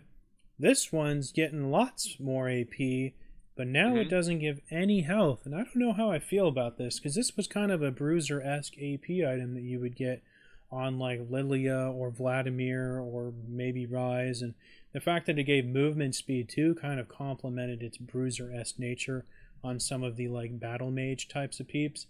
I don't know how I feel about it not giving health anymore, and if it's worthwhile just for it to give a bit more AP. I feel like this kind of needed to give health on the people that it was good on. Yeah, I'm torn as well because like the battle mages and the champs that you mentioned, right? They needed the health probably a little bit more. With that said, the Zereths, the Ziggs, the champions that really want that 30 ability haste that Cosmic Drive gives you, because Mm, that's the most on any mage item in the game. those are the champs that would want more Magic Pen. They wouldn't want this item. No, they do want ability haste and they want ability power. Sure, Magic Pen is nice, but they want to be slinging their spells a lot.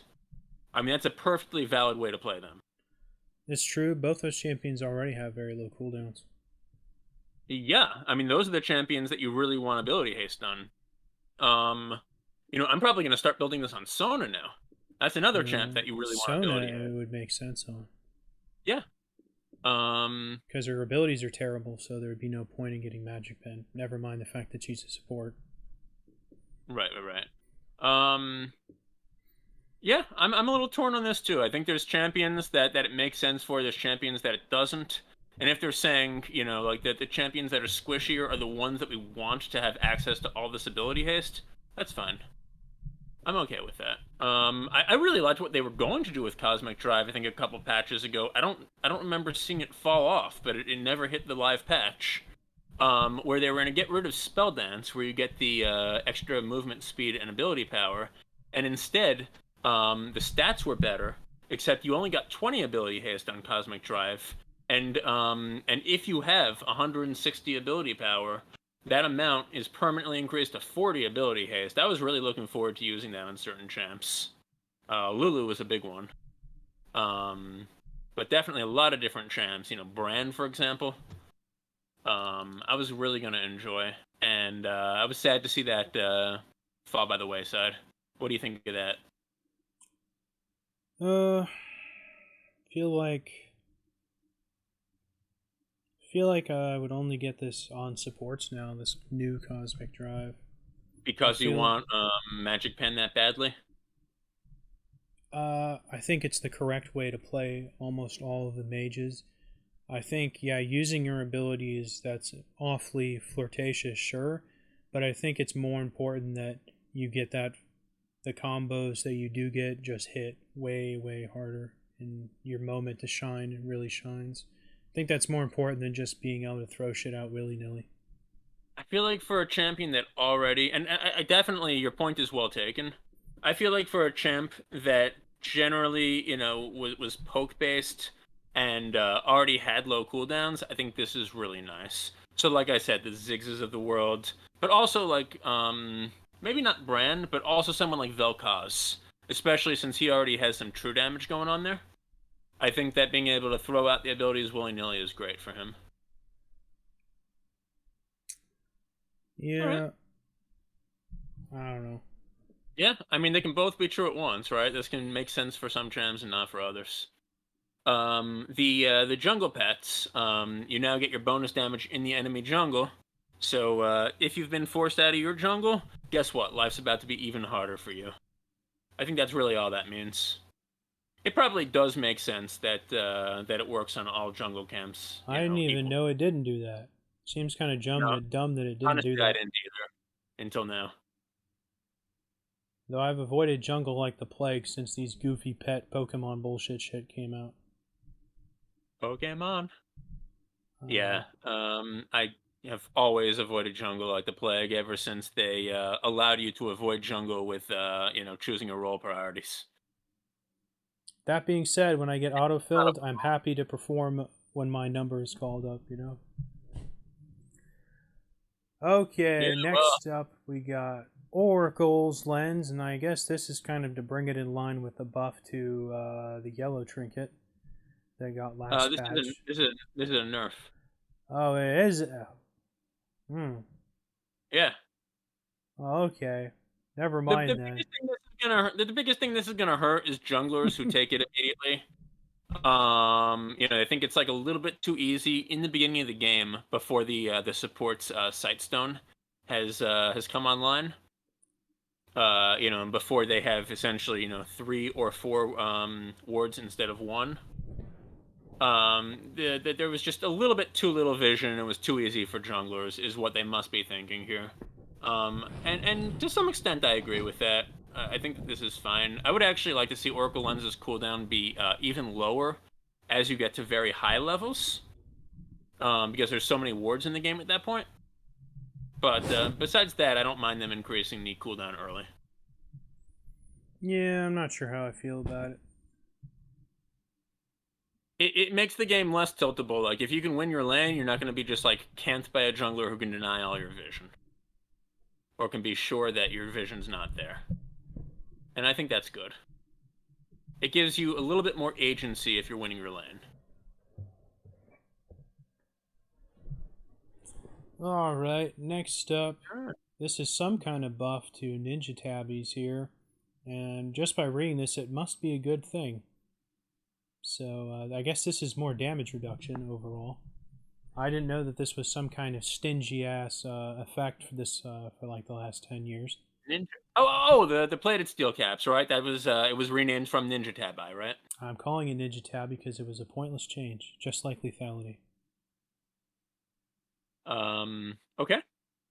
So yeah, basically, I'm not exactly sure what they're talking about here, but I think it has to do with maybe things like Ezreal's blink when he hits you right afterwards with like an auto like thing. I think this is what they're talking about. That the plated steel caps, aka Ninja No, Tab Ice, that wouldn't reduce will. that.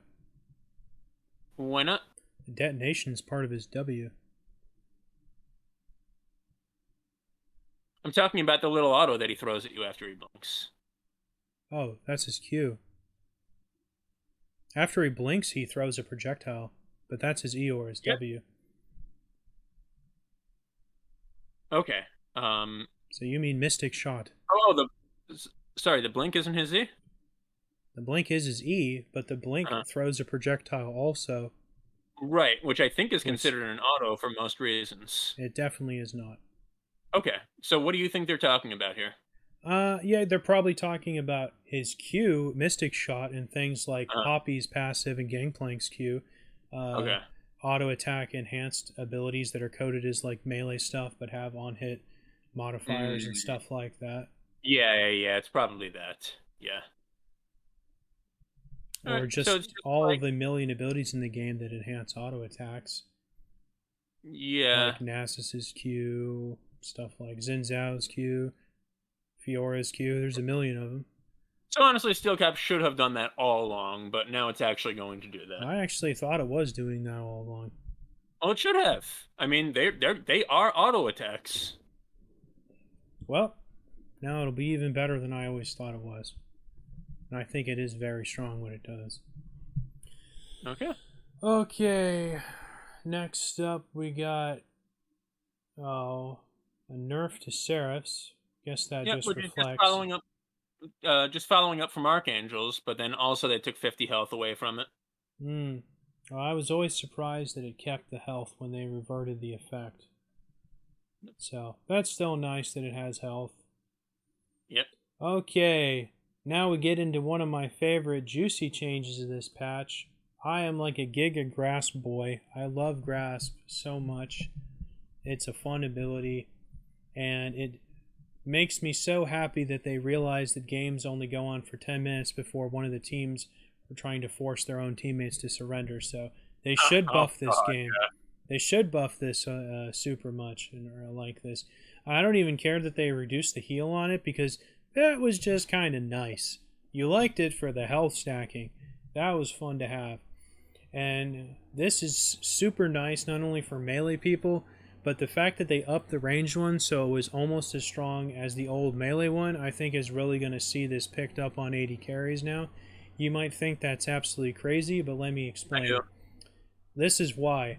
This is going to be actually better on 80 carries with this change than Fleet Footwork is now.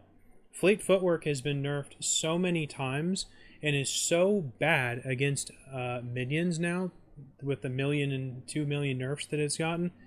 And Fleet Footwork, you can only use it like once every like minute or once every like 30 seconds basically. You could use Grasp on like a champion like 5 or 6 times if you have the range in the time it would take you to use Fleet Footwork again. And the fact that they added a base heal, even if it's a pathetic like 1.8 or 3, yeah, that sucks, but Fleet Footwork is so bad, that's how much it was basically giving you. Now, what they're not mentioning, they mention everything except the heal. Oh, my bad, it's right there. The heal health ratio. This, even though it's basically like 1% or whatever, that's going to be better than Fleet Footwork is, and I think people are going to be all too happy to throw in along with on the resolve tree conditioning Second Wind or Overgrowth or Revitalize, because both of those make you more durable, and that Revitalize increases your benefit from lifesteal. I think this is totally something people are going to run bot now that it's better than Fleet Footwork, which was something people were still clinging to pathetically. Yeah, I think Fleet Footwork was always a trap and is now just complete trash. But ultra garbage. Let me put it in perspective. It's not even good on Jhin, and Jhin abuses all the ranged champions, 0.7% of your maximum health when you actually need the heal for sustain. And this is not a particularly easy thing to stay in combat for 4 seconds as an ADC and then proc.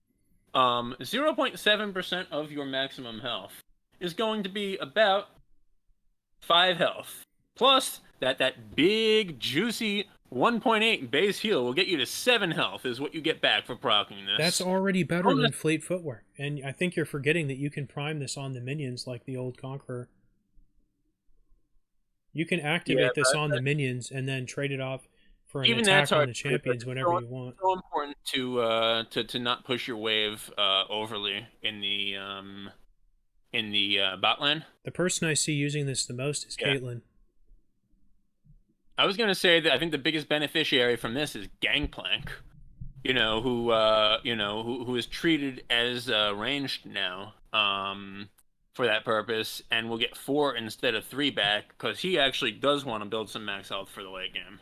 I think people have kind of coped with the fact that they did him the dirty on that change by changing his Q from ranged to range from melee. That people have kind of decided to just jump in the glass cannon train and just go either the money thing, I don't even remember what it's called because nobody even takes that, the money thing, or a damage rune instead of trying to actually bother even the premise of being like an off tank. Most Gangplanks know Most tanks know that, or Gangplanks know they have to build like full damage to be worth a shit now. Yeah, I don't think it's going to be used on many ranged champions, except for maybe a couple No. of those like top lane bullies. But Nope, you're but going I to think see this on Ezreal, you're going to see this on Cena, you're going to see this on Caitlyn. no way. But I do think that the max health for melee champions going from 5 to 7 is a big thing. And especially for some of those champs that have health ratios, like damage ratios based on their bonus health or even their max health, Heartsteel. this is going to be pretty big. This makes Heartsteel better. Yeah, Exponential. absolutely. Absolutely, and a lot of the Heartsteel users are going to benefit just from this extra bonus health as well. So this is just really good in every way. For some of those like mega tanks that wanted to stack a lot of max health top lane. It doesn't even matter that they Losing some heal does matter. Doesn't I think matter. overall pretty power neutral. It was always the late game payoff. They didn't really nerf it by that much. And what's not stated here is Grasp of the Undying does damage based on your max health too. It doesn't mention that in here because they didn't change that value. That's why I think right. That's why I think it'll be. That's why I think it'll be used on 80 carries because this is a fleet footwork that also has trading value. This does damage based on your max health. Yeah, I still think if you're in combat for 4 seconds as an ADC, you've often done something wrong. That's why I'm saying you can prime it on the minions and then only step up when it's active. I see what you're saying. That's why it'll be good. It screws up your wave management, is what I'm saying. No, I don't think so. I mean, to be in combat, you only have to hit something like once every like 5 or 6 seconds. It's not that big of a deal. It's really easy to work around. Maybe we'll see it, but I still think the biggest beneficiaries are going to be the Uber tanks, and the losers are going to be the fighters who actually wanted a lot of early trading value from something like this. Oh, you're absolutely right. Now, maybe we won't see this on Caitlyn, even though I think she could abuse it well. But you'd be a fool to not think we're not going to see this on Ezreal and Senna. Not with how much they like to build their like goofy off tank items, and how much he likes to build Divine Sunder, and how much she likes to build the slow stuff, and also Divine Sunder sometimes. All right. So this kind of stuff can be tracked. You can look up what percentage of champs are using a certain rune. Which one do you think will be higher, Ezreal or Senna? And what percentage of players do you think by the next patch we'll see playing Grasp of the Undying? I've never looked at that kind of stuff before, so I have no idea to the second question. As to the first one, probably Ezreal because it synergizes perfectly with Divine Sunder. I don't think we're going to see more than 10% on either one. And I don't even know if that's a lot. Well, I mean, think about it. How many different like keystone runes can he build? Ezreal, honestly, people have been building Lethal Tempo on him lately because of the changes to Quickblade. Yeah. So it's like if you're not at 10%, that's not a lot. Thing is, Ezreal, it probably would be low on Ezreal because Ezreal has so much diversity in terms of build. Yeah. On Caitlyn, I think she's more shoehorned into like her build path and the runes that she takes. She's basically stuck on Lethal Tempo or like Press the Attack or Fleet Footwork if she's retarded. So that's why I think this would be better. So yeah, I don't see her switching to Grasp. Why I think she would switch to Grasp is Caitlyn is so much about the laning phase. Mm-hmm. That's her whole shtick, is being oppressive in the laning phase. And I think this is so much better than Fleet Footwork, which is also something she would take to stay dominant in the laning phase. That's why I think this would be good on Caitlyn. What would she have to give up as her secondary, like a tree to get to make a green her primary? And it's really up to kind of a Caitlyn. You could stick. I'm personally kind of a late game dude, so I'm always taking like secondary absolute focus and Gathering Storm. But I could see Caitlyn sticking with Precision and keeping Triumph and Coup de Grace or the Lifesteal thing. All right. These fine people have been with us for like 2 hours, and now we still haven't given them the Yuumi analysis they want. Let's get Triumph done and get there. I happen to notice that our video with the most views was the 3-hour-long durability thing, so we should just keep on going. Oh, nice. We should talk about like every gold challenge on the monsters. We can get to 4 hours on this. We might get to like 4-digit views. People might not like the hour-and-a-half ones, but they have a morbid curiosity about the 3-hour one. They're like, how could it be this bad? All right, since we mentioned Triumph, let's go over here. And since everyone and their grandmother uses Triumph, this is actually a pretty huge change. Now, there's some good too. The fact that they added a baseline 2.5% max heal, this is actually going to make this really powerful if you're not on death's door basically all the time. So I think this is actually more of a net neutral change. It's going to be worse on hard carries, that's for sure, but it's going to be much better on bruisers and tanks and stuff. Yeah, I mean, if you were sitting at 68% health when you get a kill or a takedown, you probably didn't need the sustain or the extra maximum health. But, you know, there's a world where you do, where you're continuing a long fight. This is a slight nerf. I still think if you were taking Triumph before, you can take it. Yeah, I agree. I think it's still... It doesn't change the calculus that much. It's a slight nerf. And if anything, what it's going to do is, like, if you barely win a fight, or let's say you barely lose a fight. Let's frame this the nice way. You barely lose a fight, you know, against some, like, Silas or, you know, or some, Fiora, or somebody who can, like, basically sustain at the end of a fight, but you ignited them, or you put some DOT on them right before you died. You know, that 5% missing health heal is no longer going to get them, like, above your ignite anymore. You might actually get the kill on the back end. Yeah. You're not going to watch that, you know, that health bar tick up, and you're like, oh, how did they get that health back? And then you realize it's Triumph, and then it ticks back down with your ignite or your DOT back to, like, 6 health, and you lose out on it. That's what this is going to do for you.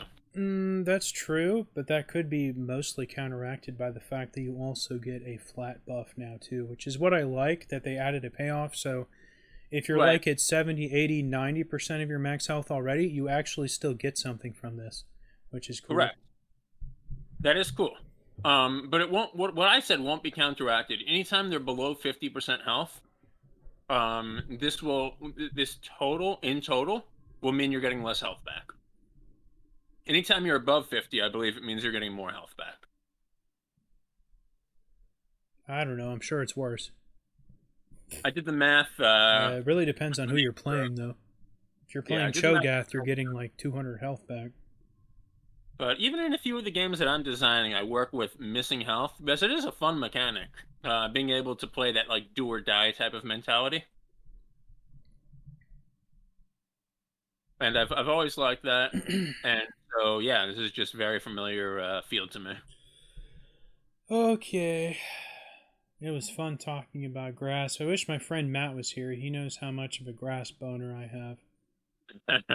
Back when we used to duel a lot, we'd always both take grasp, and he'd play like set mid, and I'd play like Shen top or whatever, and we'd see who could always get the most grass stacks, and then talk mass shit to each other.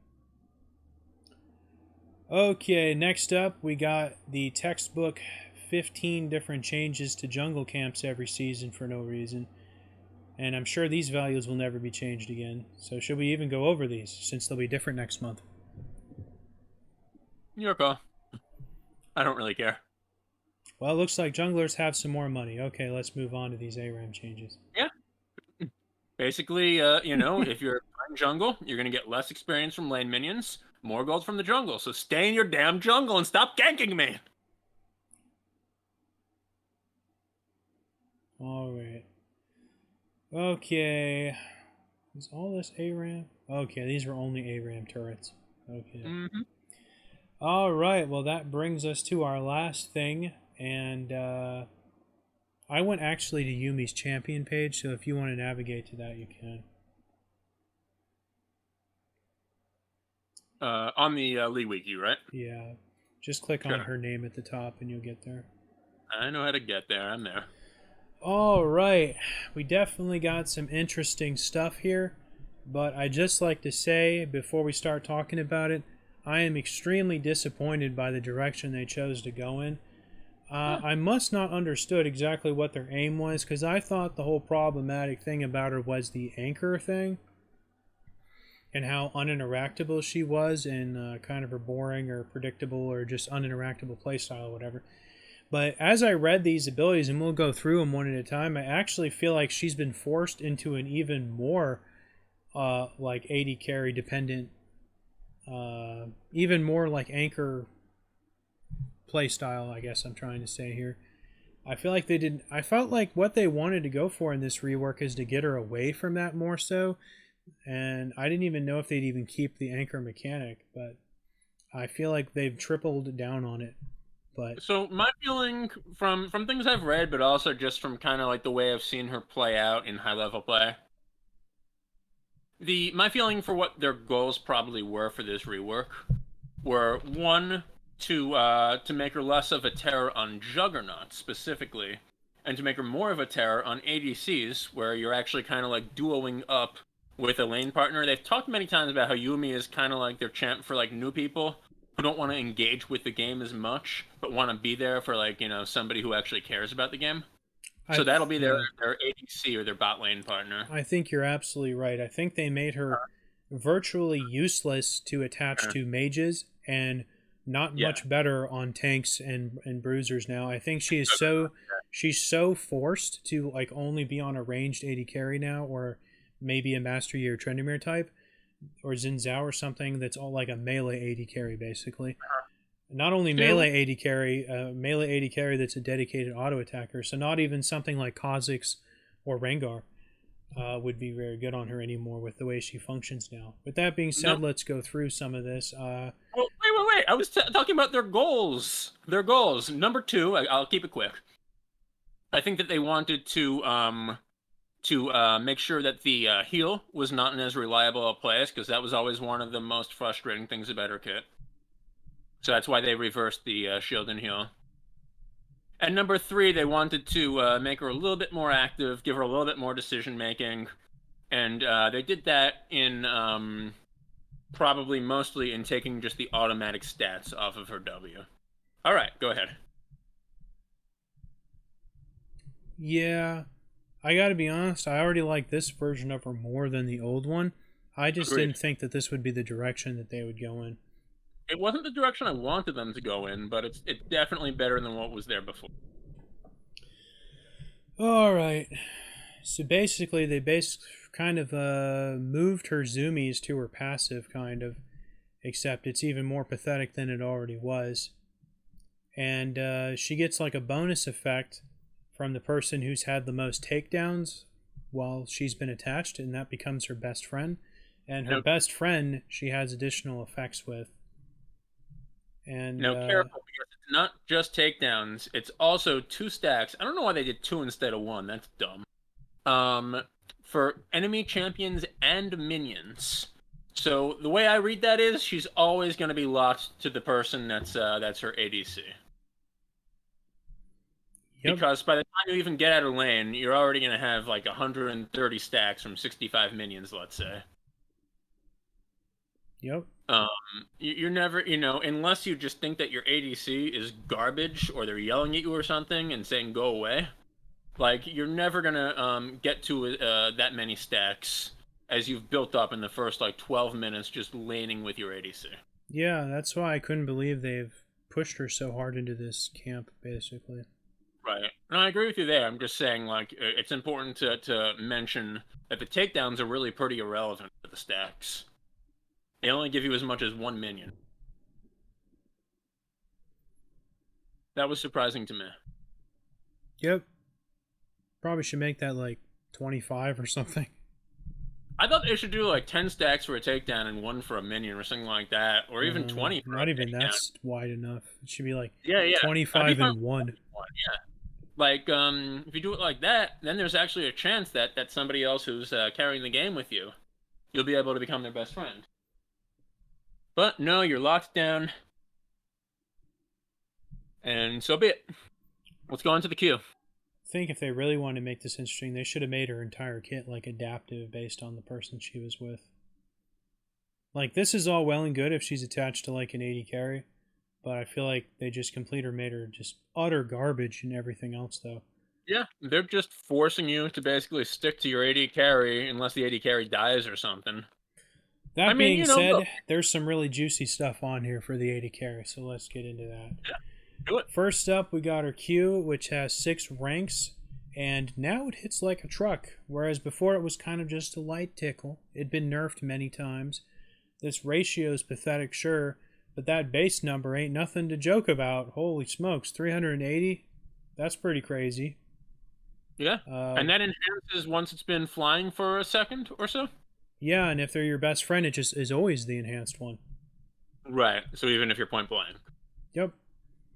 Pretty crazy. And that's probably not even the best part about this ability. The best part is this built-in Wit's End that you just give your AD carry, and then the more they get their gear, the more powerful this Wit's End becomes.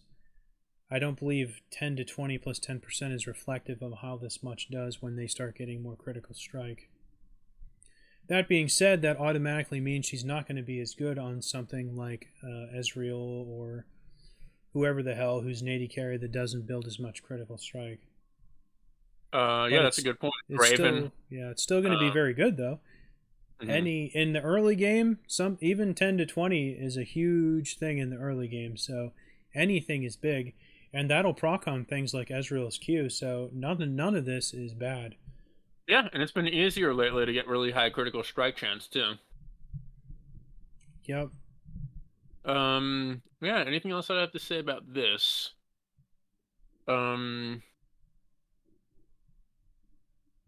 Not really. No, I mean it's it's pretty decent damage.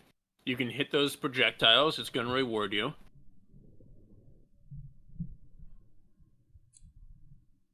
Pretty good. Yeah. Pretty good. Right. Moving on to her W. Basically, they didn't change any of the mechanical nature of how this ability functions. I believe all of it still functions exactly the same.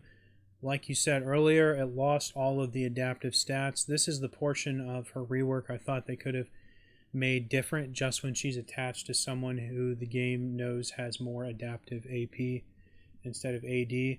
Like, I felt like they could have brought maybe like Ravenous Hunter back in a way or something just when she's attached to like AP people, or give them like a small amount of magic pen, something different. But instead they just went full on AD carry and nothing else. Or even just like, if there's a chance that her best friend is going to be someone with like abilities, someone like an Ezreal, or, somehow you manage to become the best friend of like a mid lane mage. Just make it like healing on hit and on ability hit. I mean, at least do that. Yeah, and then similar to her Q, there's also a juicy on hit ability on this, and I'm telling you, man, you slap this chick on Caitlyn now, and she's going to be running that grasp, and then you got this healing on hit too. Those seem like really small numbers, but that's basically as much as Aurelia's Q heals her for. Now it's really strong. You're saying Caitlyn. I agree that would be really good, but don't you think the best synergy would be Tristana? Why Tristana? Because Tristana has insane attack speed, and then also she can jump in, which will make the Q and the R easier to hit. For one, Tristana's she is like a cheese lord early on, but her damage steroid can't be the first, or her attack speed steroid isn't the first thing you max, and it doesn't last for very long. Even at min rank, it's pretty good, and all of Yumi's stuff is on hit. All that's true. Tristana is not very good in the early game in terms of like attack damage. All of their cheese lord comes from the insane burst on her E. Oh yeah, the E and the W together. Yeah, I agree with you on that. W doesn't do any damage. It's all the E. Well, the W, I think it maxes the stacks on the E, doesn't it? No, that might have been in one patch a long time ago, and they took that out. Okay. I believe what happened is if you like bounced on someone who had the max stack, it like it reset the E or something, or reset the W. Wow, you're right. There was some goofy interaction for like one patch. Okay, they got rid of it. This is going to make someone who's a lane bully just really overclocked, and I keep thinking of Caitlyn because that's her whole identity, basically. Yeah. Well, Draven is very much a lane bully too. And then one thing to take into but Draven doesn't. I agree that Yumi probably is not the best fit for him. He doesn't have his easier time landing auto attacks because his attack range is not that good. Right. And one thing to keep in mind is healing on hit is also modified by the increased heal and shield power she gets with her best friend. And that's nothing to scoff at either. Who knows what she'll be running in this new thing? She's not going to be building probably full AP anymore. Why not? I feel like they just made her ratio so unbelievably bad that she'd almost be better going like a heavy heal and shield power build. Like, hell no. What the Ardent Sensor I feel like is almost too good to pass up now, since it does the same thing as her Q does now. I mean, look at the heal. The heal is 25 to 110 based on level, plus 15% AP. And even the shield on Zoomies, which we'll get to in a moment, is, it's not bad. It's 90 to 210 plus 30% AP, but, ooh, you can increase that by 20 or 30%. Like, why not just get, like, 60 extra ability haste and use it more often? I definitely don't think ability haste will be the way to go. I think people either go full AP or they'll I think full AP is still probably... Or they'll stack a lot of heal and shield power items. I can't see the second one happening, but maybe you're right. I see either full AP or ability haste as the two ways to go for her. Yeah, the fact that she gets 10 to 20 just naturally is extremely powerful. Jan is the only other champion in the game who gets that built into their kit. Oh, that's cool.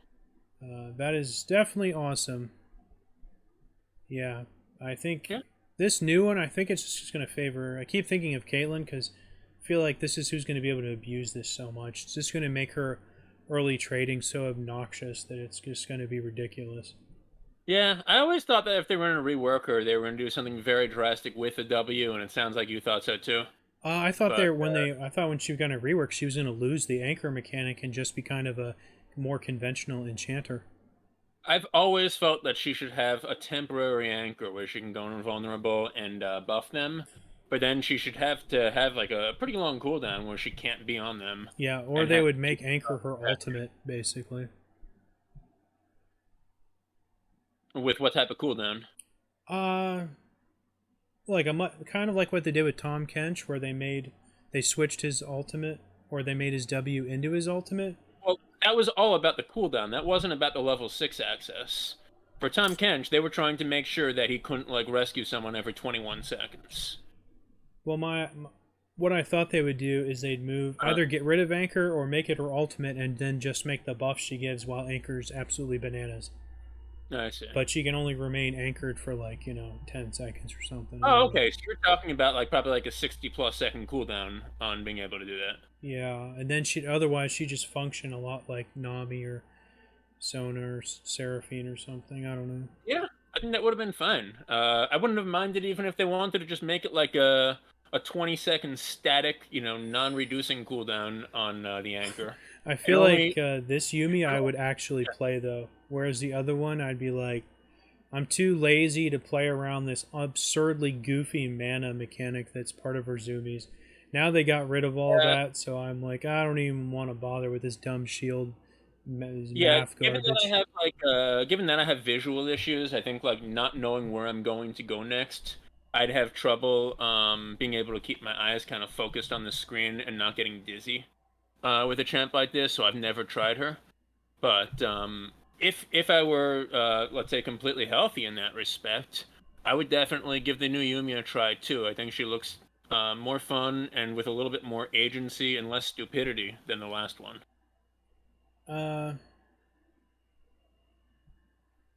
Yeah. This sustain is awesome. Okay. So let's talk about change, Next up, we got the Zoomies. And what I was surprised to see is they made her give mana back to her anchor, which is something only Soraka used to do eons ago, until they took that out of the game. Almost 9 years. It's been almost 9 years since we have a champ that could give mana to another champ. Yeah, along with the mana pots when they got rid of those and shit. Yeah, this is pretty interesting.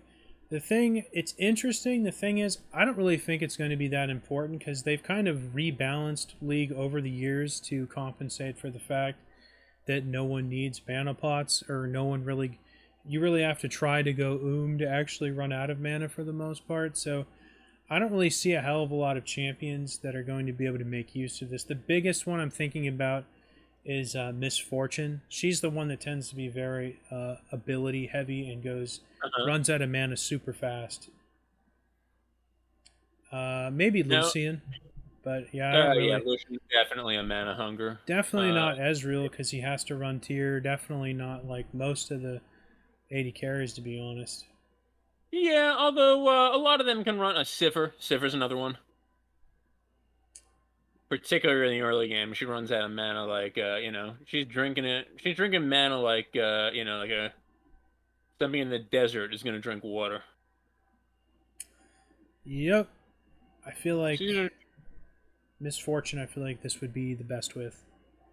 she's gonna drink mana like the American public would drink up a political ad. Like, oof. Um, yeah, this will be helpful for her. But I think you actually missed kind of the biggest change here, and that is that on anybody except the best friend, Zoomies no longer gives a shield, a heal, or a movement speed boost. This only affects herself unless she's attached to the best friend. So not only is Uh, the shield gone from Zoomies, you're not giving them shield or movement either when you're attaching to the Garen that's like 10, 1, and 1.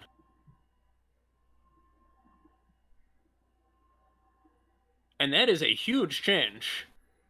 That completely pretty, changes the way Yumi plays. pretty sure that's not how it works, because what worth would it be in only her getting attack speed? They're trying to make it worthless unless you're giving it to your ally. I mean, it'll help you survive for a little bit. It'll help you find your next anchor if you're alone, because you can get the movement speed. The attack speed is completely useless to you. Honestly, the shield is kind of useless to you too, because you're either gonna find the Like, anchor or you're gonna die. I'm confused. It Yeah. doesn't even mention her best friend on this ability. It just The, says the, the attached bonus. oh. I see. I don't know what you're saying. I think still gives all that shit to everybody. You're right. I thought that was the best friend bonus. This is the Okay. only thing that doesn't have a bonus Yeah. for your best friend. Okay, forget what I just said. So the real biggest thing that this is changing is that it's a shield instead of a heal, which makes it a little bit less obnoxious. You actually have to hop off and hit someone to get the heal for your ally or yourself. Besides that, yeah, whenever you're attached, you are granting the shield, you are granting the movement speed, you are granting the bonus attack speed. So never mind me. I'll be here if you need me. Yeah, I was like, the hell are you talking about? There's no Yeah, way what they'd give her. attention There's no way they'd give her just attack speed, but she can't use basically. seemed weird to me, but I thought they were really going all in on the best friend thing. The one thing that's worth pointing out is the movement speed can be broken by breaking the shield. Yeah, I So that noticed is a way that. you can play against a Yumi player now, and it's kind of cool, right? Like, in the past it was like, well, what am I supposed to do? Now you can just hit him with a skill or try to fight and then get away. So I like that. I I think gotta that's cool. say that is a pretty huge attack speed AP ratio. Assuming she can get around Yeah, 600 with a full build, that's like absolutely huge. it is pretty big. I'm thinking like maybe unless I guess she can build Deathcat, but I'm thinking more normally you can maybe assume 400, 500 AP, and even then, yeah, that's giving the attached ally 75% bonus attack speed. Yeah, I mean just for that reason alone, you might want to go full AP. Yeah, And that shield, the shield 30% ratio is no slouch either. yeah, and that doesn't even take into account the native shield and heal power she gets or whatever. Yeah. But this does still have a high mana cost. Thank Christ it no longer costs a percentage of your max mana like the old one. That was the Uh-huh. stupidest thing they ever did. Well, And that was because the heal was just such toxic sustain. it wasn't that good. They nerfed it 2 million times. Well, they did, but like at the time where they changed it to max mana, it It was was good still when she first came out because it healed yeah. more based on your missing health, and then they nerfed it Uh-huh. into the ground. The cooldown on this is pretty stingy though, but I've no doubt that the cooldown starts on cast, so yeah, that helps. Yes, and look, 10 seconds at max rank because you will be probably maxing this second. I don't know, Um, honestly. Sky's the limit. I could see yeah, maxing the W. I could see maxing you can see the maxing the W. Why? because it's lane sustain, and that's really important. For 2 extra healing on hit per level? No, I think that's an automatic max third, personally. I don't know, man. I mean, yeah, I don't know, man. That's a Yeah, big you know, deal just to have that for free. That's so 2 much extra healing versus trading potential. yeah, that's 2 I mean, healing versus 60 extra it's damage more plus powerful than whatever Doran's Blade's giving you. That's for sure. right, but if you think about the Q, that's giving 2 extra damage per hit, which is pretty equal to 2 healing for your ADC. And then in addition to that, you're getting 60 extra damage per level on your projectile. I don't think you could even compare those. Yeah, Yeah, even zoomies for 30 extra shields. I think you want to max that second. Also, the cooldown going down each level is really nice there. If the cooldown on the anchor would decrease with each level you have in it, I could see you going W first or second, but it doesn't. Um, I could see a case for all three. yeah, I think you go Q, then you go E, and then you go W. I feel like Caitlyn specifically W max would be obnoxious as fuck, but I feel like a lot more aggro-y all in things. The Q would probably be better. So yeah, a cooldown of 10 seconds at max rank on zoomies really isn't bad. You're always gonna have at least 20 ability haste from your mythic item. You're gonna have another, what is it, 20 ability haste just from being Yumi? I don't think she gets that for free. Although that would be Oh, she nice. doesn't. It's just heal shield power. That would be nice. Yeah. Um, you're probably gonna have, let's say, 40 to 50 ability haste at least in your build, even if you're not aiming for it. Which means that that'll cool down in about 7 seconds, 7 to 7.5. So I don't think that the cooldown on zoomies is too bad at all.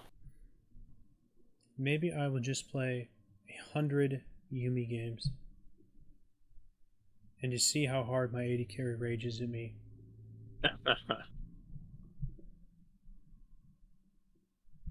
Okay, All let's right. move on to the ultimate, which definitely I got know. more interesting. It's no Yes, I agree with longer hard CC, but I think the idea of an AoE heal is just too cool to not be excited about. And if that wasn't cool enough, now for your best friend, it heals for more and gives them a whopping armor and MR bonus, which early on in like 2v2 fights in the bot lane, I think cannot really be overstated how powerful this will be at level 6. Oh yeah, Yeah, that's actually a pretty nice resistance bonus. the Yeah. uh, the heals, like, it's not that powerful, but this differential in resistances in the early game, I think, will be very potent right at 6. Something else that Soraka used to give to her ally before the rework. Yep. Interesting. Plus, if we click Um, over here to the total heal, with full uh AP, this actually does get super strong. So that's really cool. Yeah, that is actually quite a lot. Although, With the best if you're friend not is even using good. yeah, if you're using this basically just to heal your team, it's probably not the highest and best use. No, this is Uh, definitely kind of a Janna Monsoon type of thing. What's even cooler is based on the way that, I might be misinterpreting this, but based on the way that this wording is, it looks mhm. like each wave will just go where your cursor is instead of it locked into a direction like it used to be. My understanding, and again, it's just based on the wording, is that it might be more like a Vel'Khazot where you can slowly steer it, That's what I rather read. than yeah, rather than something like rather than just like immediately snapping to where your cursor is each wave. That would be pretty cool. One for you, one for you. Oh, I'm gonna take you out. One, Yeah, one for you. you just shoot it Yeah. frontwards and backwards and just, that'd be cool. So if you do manage to like hit every single wave on somebody, you're gonna be slowing them the whole time, making it easier to hit the wave on them. I'm talking about an enemy. And at the end, like the fifth wave will be a 50% slow for 1.25 seconds. It'll make it very easy to chase people.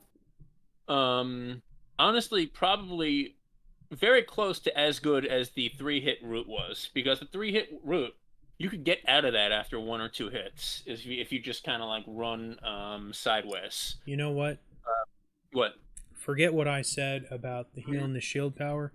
I didn't Yeah. realize how bonkers this best friend AP ratio was. It's full AP all the Nice. way, man. And I this agree doesn't with full even AP all the way.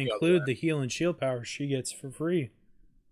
I still think you probably want some ability haste. I mean, this is a long cooldown. Oh yeah, that is long. Well, it's pretty damn good.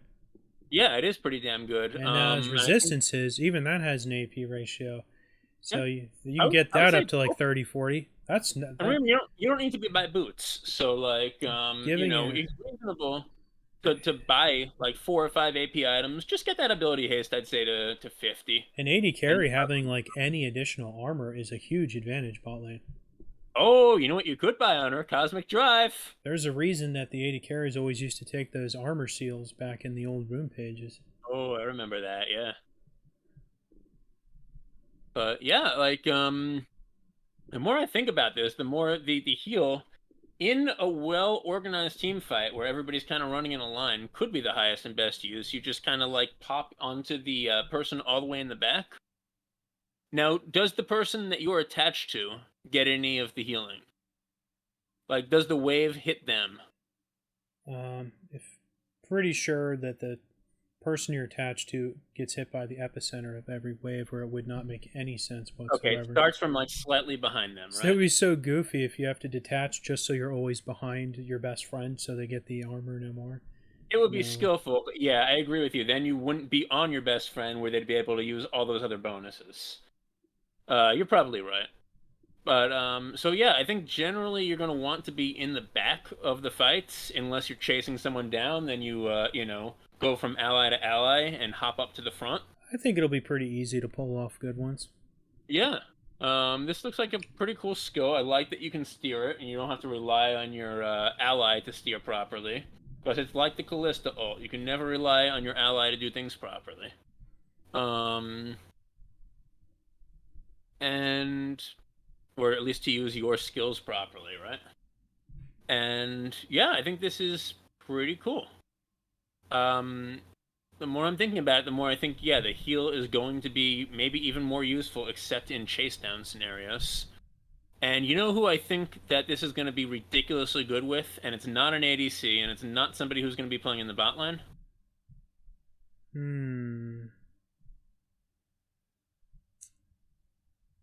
She'd probably also be good on Yasuo and Yone That would be pretty good, for because sure. they're the only other ones that are 80 carries still and also build crit.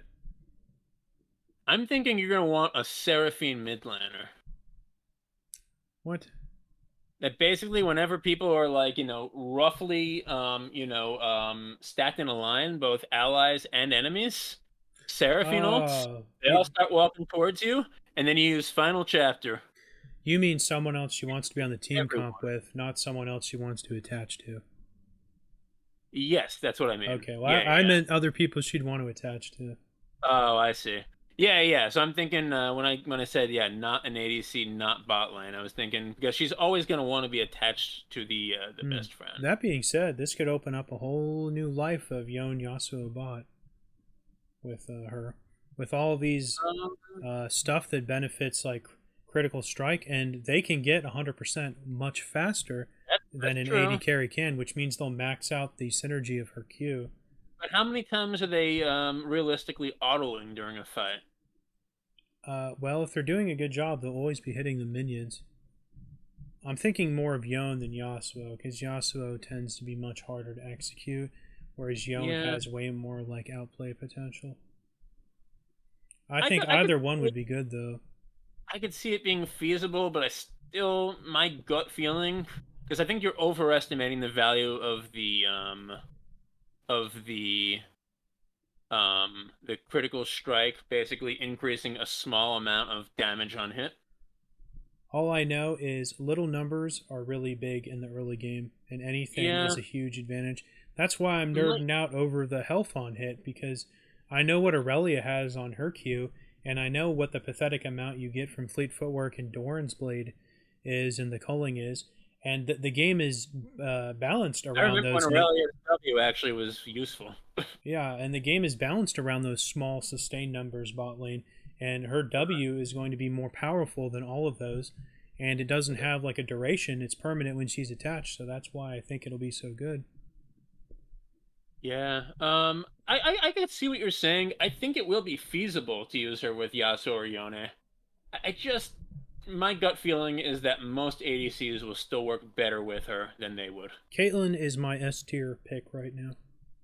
That's reasonable. I would make mine Tristana, but I hear what you're saying for sure. I think she would put Caitlyn's lane dominance and bully playstyle into overdrive with all of these extra stat. And that'll shit. be really good. Caitlyn and the cat. And she wouldn't mind that extra mana. Sure. If she's a Q, Q maxer. More cupcakes, right? I'm not sure those even cost mana, but most people are a Q maxer and not a trap maxer.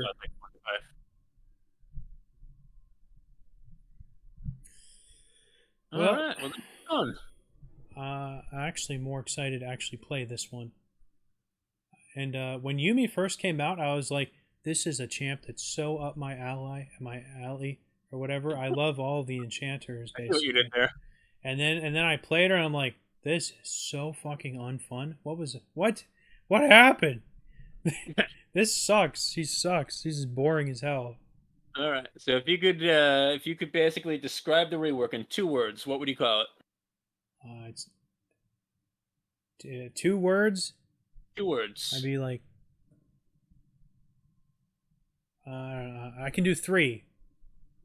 80 carry only. 80 carry only. Yeah. All right. I'll do 3 then 2. Old Soraka Suckerfish. This is. I'm shocked how unfriendly they made her to mages. They've basically been treating mages badly for years. She is actually useless for mages, other than the movement speed. Yeah. Basically. Yeah. It's pretty shocking. And the heal, I guess.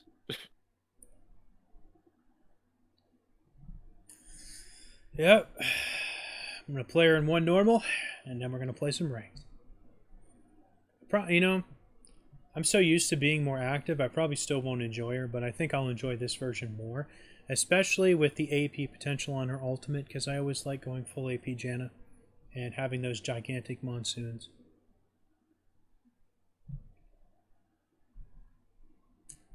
Feel me? I know you're not into Janna very much. But... I feel yeah. I just I'm getting triggered from when you used to not only go full AP Janna, but skip Sightstone to build full AP Janna. And I'm just having like convulsions over here. Well, that. My argument is an enchanter is basically only the potency of their abilities. So my argument is, why not have way more powerful abilities? And I think everybody else's argument is the support is more about the vision than the potency of their ability. They'll bitch about vision when you're losing, and then they'll be like, "That's true." Singing your praises that your ultimate does like 1500 heal when you're winning. Mm-hmm. So that's just how League is. That's just League teammates, yeah. Like, yeah, when your fucking Eye of the Storm is giving them 100 attack damage and they crit for unreal numbers, you're like, oh, thanks for going full AP. I'm sure they'll still be bitching to the other team about, we don't have our support. 9x Janna. Support diff. The fact that I couldn't hit any of my abilities, it didn't matter. That's just League, though. Yeah. Well, League community, get better. All right, this went on for an unreal amount of time, so let's wrap this crap all up. All right. I don't know why this dragged on for so damn long. Before we finish, give a rating to the Yuumi rework. You had a 9 out of 10 on the ASOL. What are you giving Yuumi? 9 out Aurelion Sol. That's a 10 out of 10, man. Well, you gave it a 9 out of 10. I said 9 last time.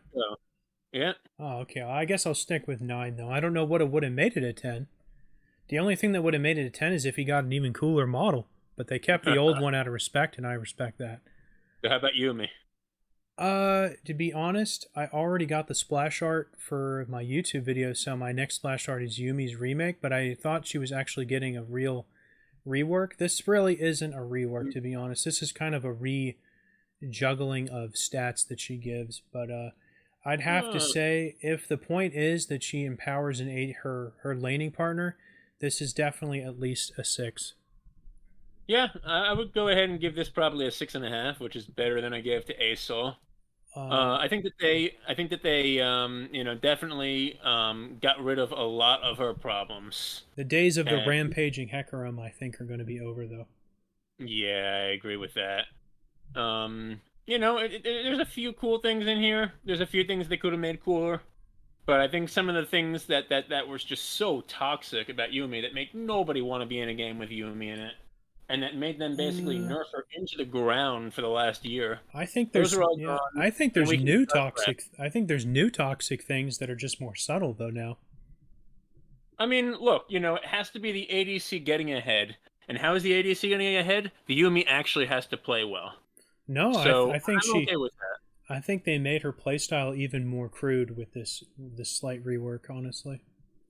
I don't know about that, but even if they did, at least it's not like some other random lane getting fed, and then you, as an ADC or a support, who crushed them and really did your job, the Yuumi just jumping on the juggernaut that your mid lane pantheon fed. I think a good example killed over and over. A good example to my point is if you reread her passive, you'll see that it triggers on her next basic attack, but what it didn't have before is also triggers on her Q, which means she never even has to disanchor to trigger her passive anymore. If she lands the Q, it'll automatically trigger her passive now.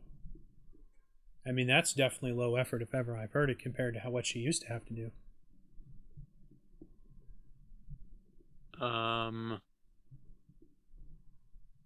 Where is that? It says basic attack or ability hit against enemy champion. Oh, so that'll also trigger on her R. Yeah. Okay.